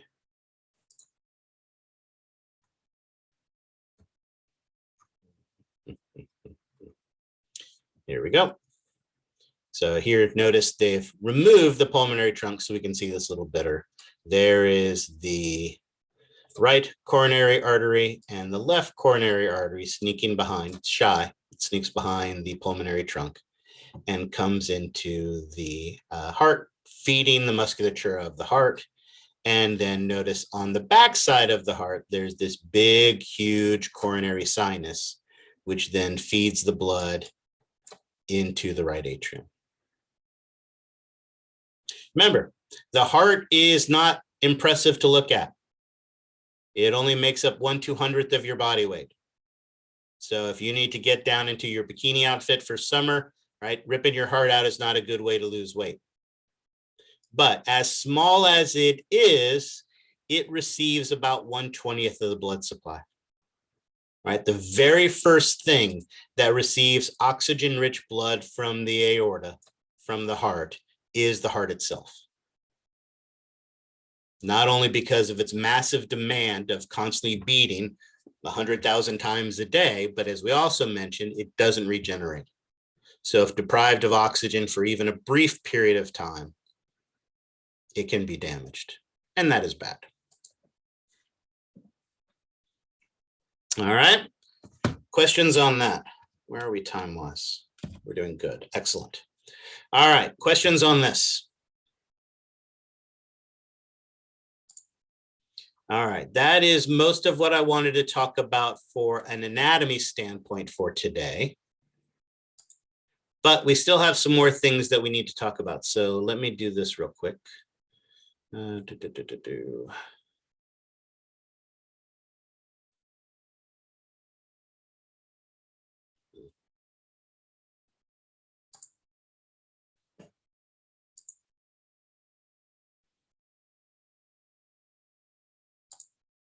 All right, so any questions on that gross or the microscopic anatomy? So then let's go back here and talk about your study guides for this section. As I mentioned here in your section, there are some lecture handouts. This is the stuff we've been covering today and will continue to cover. But there are a couple of other handouts here as well that I want to spend some time with. Starting first with this one, the cardiovascular anatomy and histology. There are over 600 named blood vessels in the body. Are you responsible for all 600 of those? No. No, only about 525. No, that's not even true either. No, a relatively small number. And this here is the list of all the blood vessels you are responsible for. Notice this also includes the heart anatomy. So notice there's some things here that we have already been looking at and talking about. We talked about the apex and the base. We talked about the atria. We've talked about the ventricles. We've talked about some of these structures, but not all of them. You are responsible for identifying all of these on models and charts and things along those lines. And again, I think that part is all pretty simple and straightforward.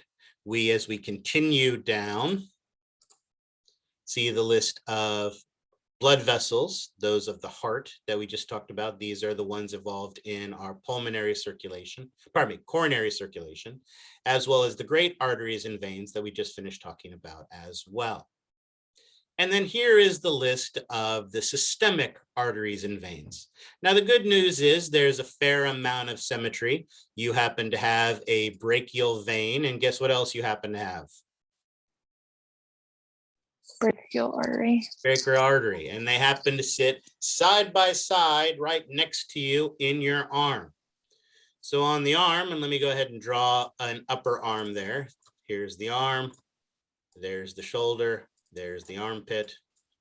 There happen to be two blood vessels. And on most models and most charts, one of these is going to be red and one of these is going to be blue. So on the exam, I will have a nice big fat arrow. Yes, this is on Canvas in the modules. Here.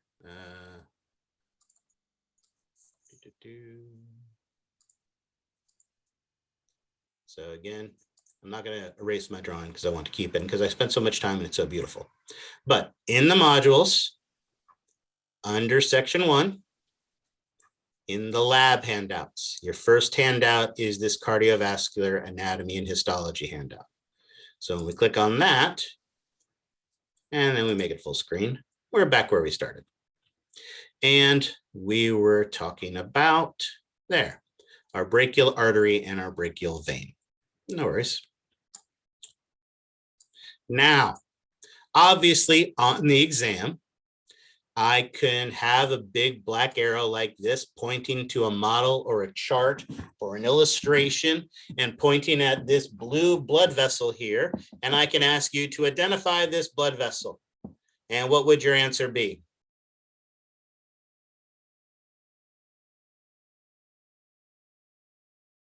Excellent. And you would all get partial credit for that. There we go. Right brachial vein, right? Remember, right and left matters. Artery and vein matters. If you just said brachial, right, I can't give you full credit for that. You need to say right and left. You need to say artery and vein. I know it as an instructor, it frustrates me when you get the hard part correct. When you put brachial vein, you're clearly showing me you have knowledge. And at this point in your academic career, can I be fairly certain that you know the difference between right and left? Yes, but if you do not put that information, I cannot give you full credit. So there's nothing more frustrating for me for you to get the hard part correct and forget the easy part. Because it matters. If you're out playing ball and you tear your ACL in your knee and they're rolling you into the surgical suite and the nurse tells the doctor, you need to repair their ACL. Do you care whether they do it on the right knee or the left knee? Yeah. They just flip a coin and decide that way? No, you want to make sure that they are more specific than that. So right and left absolutely matters. Okay. Conversely, obviously, if I had it here pointing to the red one, then you would say the right brachial artery. But there are, in fact, 5 questions I can ask you with this arrow.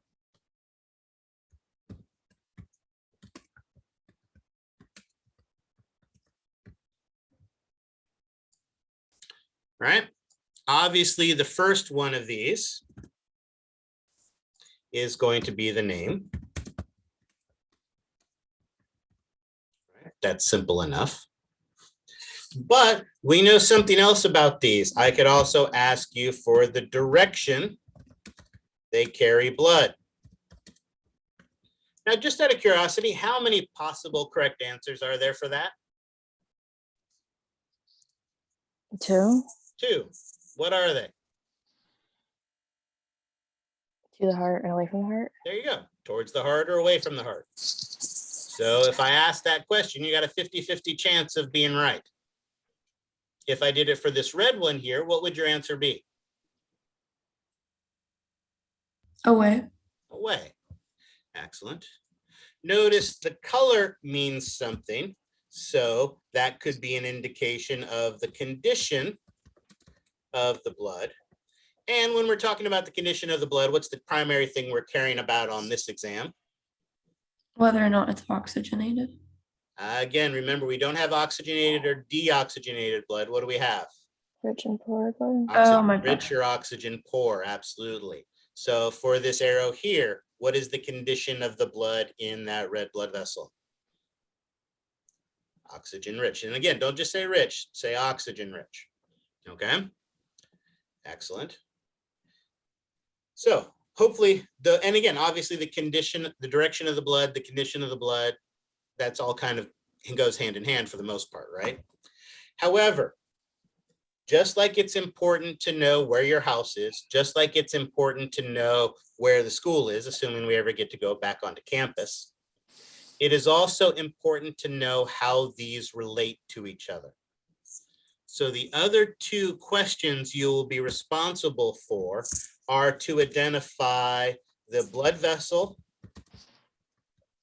or vessels that give blood directly to this blood vessel, and the blood vessel or vessels that receive blood directly from this blood vessel. So let's do that. Move this back over here as a reminder. And we had already started this arrow, this question. So question 1, what blood vessel was this again? The brachial vein. Rosary. Which one? Artery. Artery. Excellent. What is the direction it carries blood? Away from the heart. Excellent. What is the condition of the blood?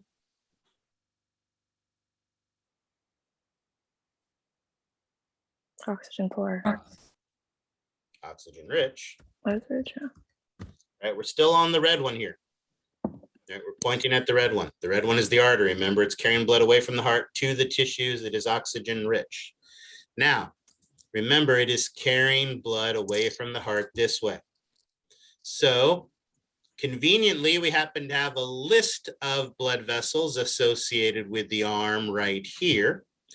What blood vessel or blood vessels, plural, directly feeds blood into the brachial artery? Axillary, excellent. And again, we should be more specific, right? Axillary artery. Excellent. Oh, and we should have done that up here as well. And based on the list we have here in front of us, what blood vessel or blood vessels, plural, would receive blood directly from the brachial artery?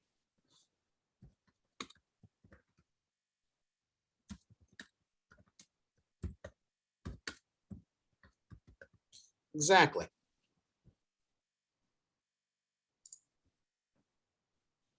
So for every blood vessel on this list, there's essentially 5 questions I could ask you. Now, these blood vessels are like driving in San Francisco. It's a bunch of one-way streets, and you need to learn to navigate them. One of the things to help you to learn to navigate this material is the second activity. I'm going to go ahead and actually, let's do this.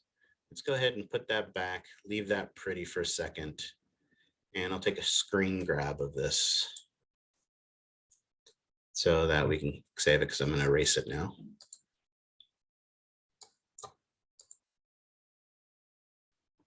If we go back to the modules, we go back to the lab handouts, you'll notice the second lab handout is a cardiovascular system exercise. This exercise, basically, its job is to help us to understand the flow of blood. Whoa, that didn't write at all.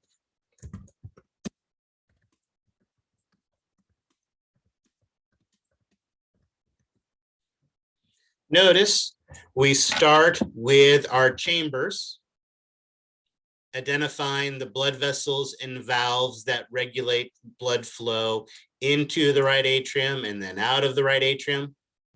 And remind me again where blood goes from the right atrium.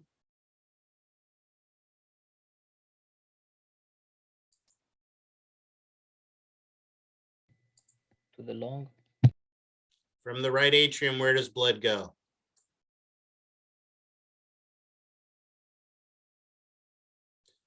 Passes the tricuspid valve into the right ventricle, absolutely.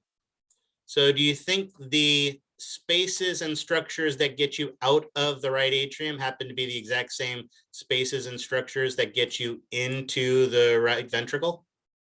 Do you think these two are going to be the same? Yeah, right. And the same thing here as well.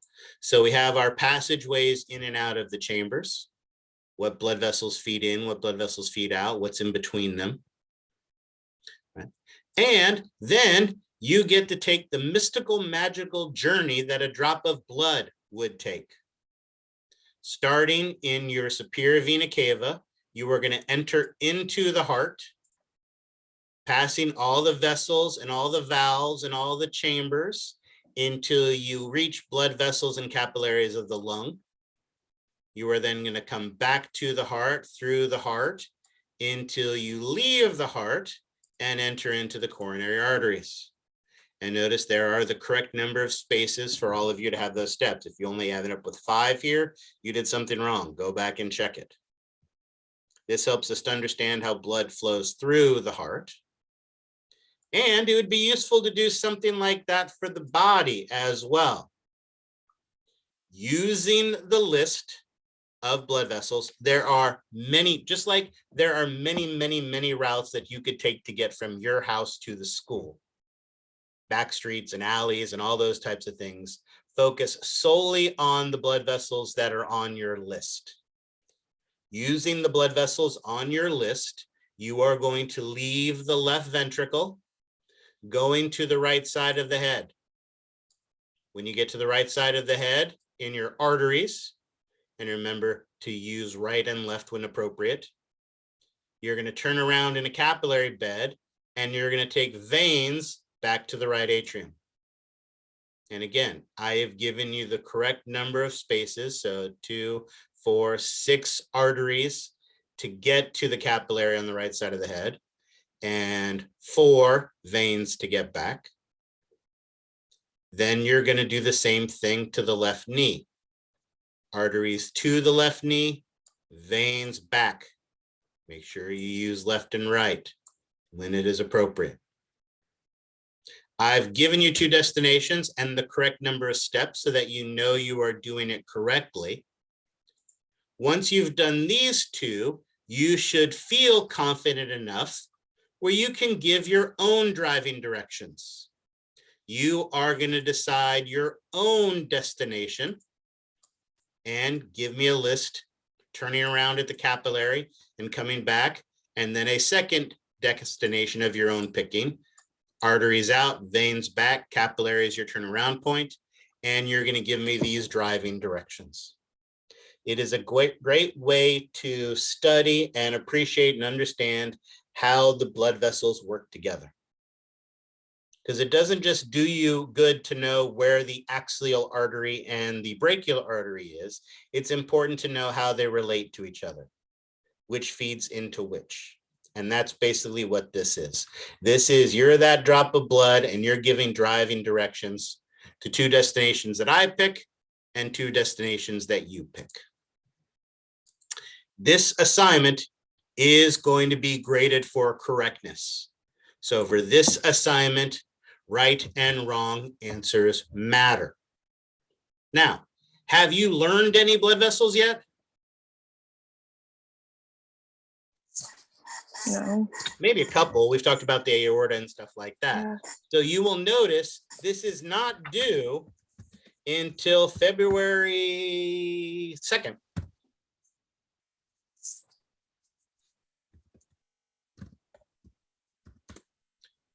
It's not due until February 2nd. So I know this is a graded assignment and that makes people want to work on them right away. But don't.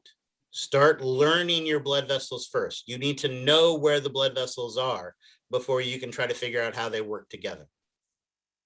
Now, one of the things that I will tell you that will help you dramatically on this is to go back to your textbook. So to do that, I need to go back here.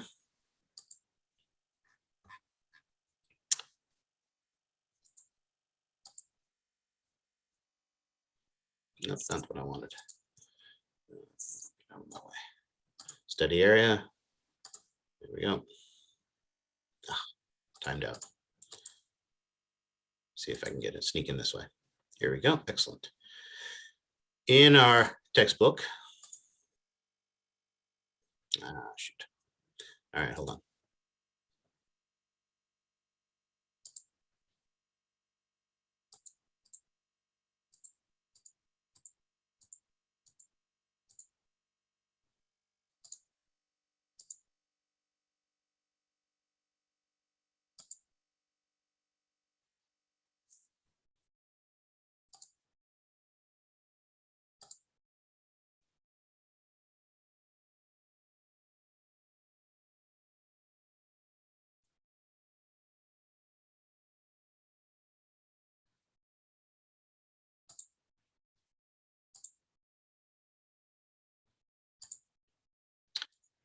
In your textbook, when you go to chapter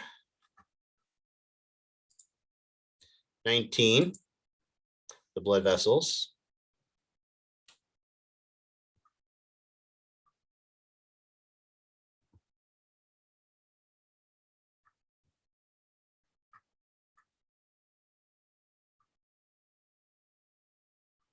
here we go, perfect.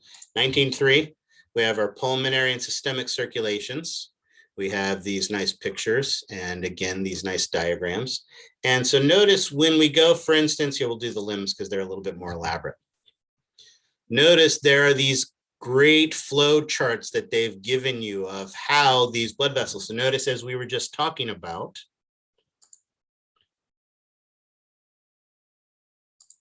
here we were in that brachial artery, and we can see it was receiving blood from the axillary artery, and it is feeding blood into the radial and the ulnar artery.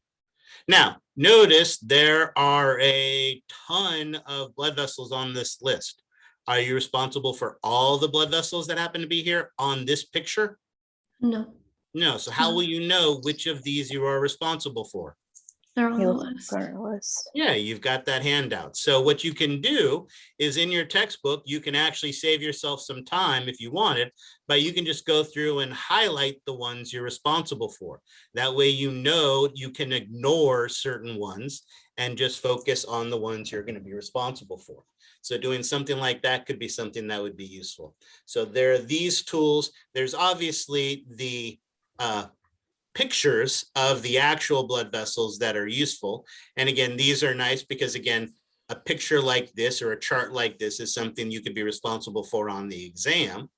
So definitely you want to be able to recognize them on things like this. But as a starting point, I find these schematics to be a little bit more useful for getting the understanding of the flow. And then I can find the blood vessels that I'm responsible for on something like this. Would you suggest studying from the top of the list down? What I would say about the list is that it is compartmentalized. So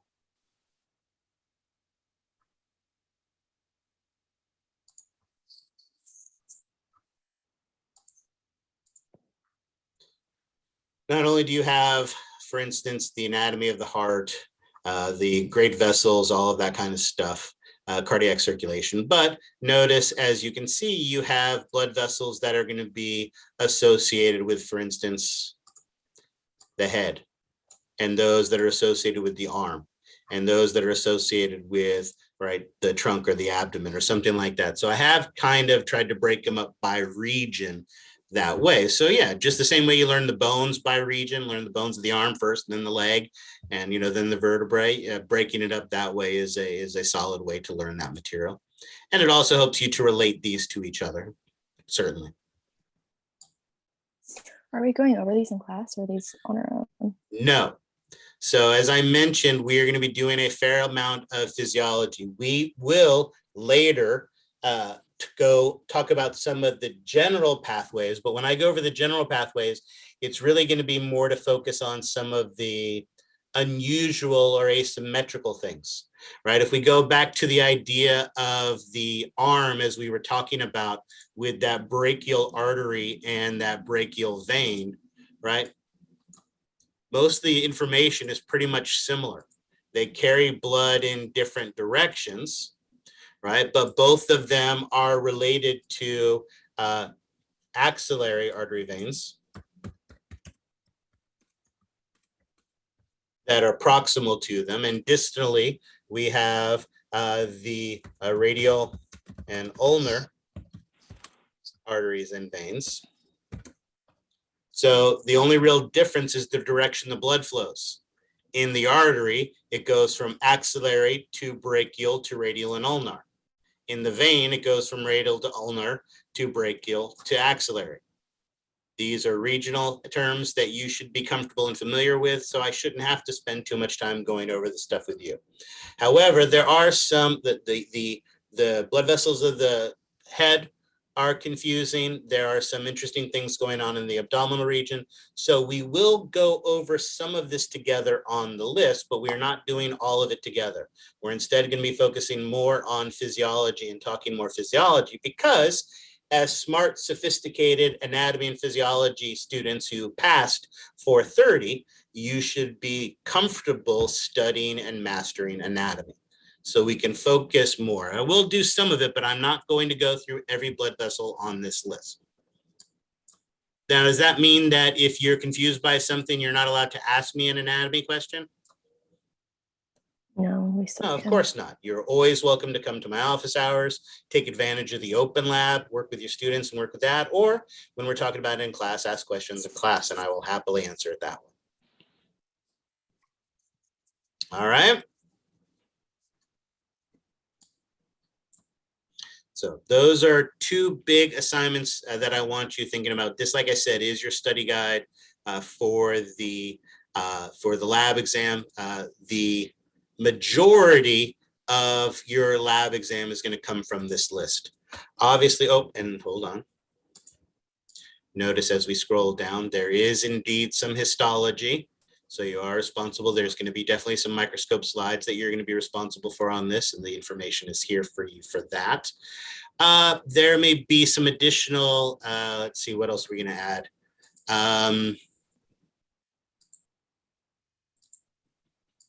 So we're going to do some blood histology. We haven't talked about that yet. We need to talk about the anatomy of the vessels. I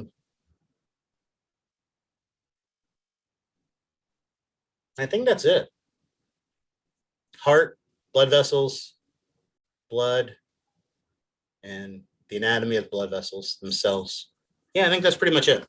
So that's, so this is going to be a massive part of your lab exam. And like I said, this lab exam typically has somewhere between, I would say 75 and 85 questions on it. Because as you can see, there's a lot of information here. All righty. Questions on that?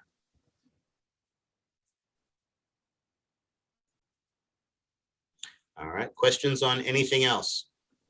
Processes or procedures or any other information that I can help you to be successful? I always get nervous when everybody's all quiet. It's either because you're really, really confident or because you're really, really confused. So I'm going to hope that it's all that you're really, really confident. No. Well, so then what can I help you with? What was confusing to you? What can I say to help you to be successful in this? I don't think, maybe it's just overwhelming just to look at right now, but. Yeah, we definitely hit the ground running more in 431 than we do in 430. And it is a bit intimidating, but remember, you guys know how to be successful in a 430 class, right? The same way you attack 430 is the same way you attack eating an elephant. And how do you eat an elephant? One piece by at a piece. time. Yeah, one bite at a time, exactly. So that's what this class is about. And you know that. Look, there's nothing, that brachial artery, there's nothing tricky or confusing about it, right? We spent 15 minutes talking about it, and now you know that brachial artery, where it's located, what kind of blood it has, the direction it's carrying the blood, what feeds into it and what feeds out of it. All of that information was simple, right? Because they're all simple little pieces of information. As you know, what makes anatomy and physiology hard isn't that the information is confusing. It's just that there's a lot of it. And so, yeah, after sitting here for 4+ hours listening to me yammer on, you should be overwhelmed. You should be confused. But guess what? You have 5 days before we meet again. So while it's okay to be overwhelmed and confused right now, does that mean that you shut down and do nothing for the next 5 days? No. No, that means that you go back and watch this lecture again, where you read the information in the textbook, or you start looking at these handouts, and little by little, you're going to gain that confidence. So when we come back together on Monday, you're going to be much more comfortable with this information. It is okay to be tired, exhausted, confused, frustrated at the end of this. This is a long day. I'm going to take a nap as soon as I'm done. Okay, that's not true. I have office hours, but after office hours, I'm napping. Mostly to stay away from my kids, but also because this is incredibly tiring, right? So again, it's okay to be a little overwhelmed. For those of you who didn't have as much histology, right? I purposely hammered that at the beginning to make sure that you understand and appreciate that in my class, histology matters. It's okay if you didn't know what a transudate was before today. But by the next exam, you're going to know what a transudate is, that it's that thin layer of serous fluid on top of a serous membrane. So it's okay to be a little overwhelmed, to feel unprepared right now. But like I said, you have the advantage of 5 days to get yourself ready, get more comfortable, and then we'll continue to pound material. Then I'll confuse you on Monday and you get 2 days to figure it out. And then I'll confuse you on Wednesday and then you have 5 more days to figure it out. And again, this isn't new. That's how 430 was, right? You've gotten complacent. You forgot with the break, with how horrible this is. And now you remembered how horrible it is, but you also know you survived it, and you'll survive this one as well. All right. Any other questions? All right, look at that. We finished a whole 20 minutes early. All right, excellent. All right, so again, we finished early because you guys aren't asking questions. Remember, as I said, the only stupid question is the question not asked. So please come with good questions, come prepared, it's like I said, it's okay to be confused. Thank you, Arthur, I appreciate that. Yeah, just again, remember, your job is to get your money's worth out of this class. You're putting a lot of time, effort, and money into this class, and you want to make sure you're getting what you want out of it. And the easiest way to do that, if you're not doing that, is to ask questions. So come prepared and enjoy your 5 days off, and I will see you guys on Monday. All right. Thank you. Bye. Thank you, Professor. Bye. Thank you.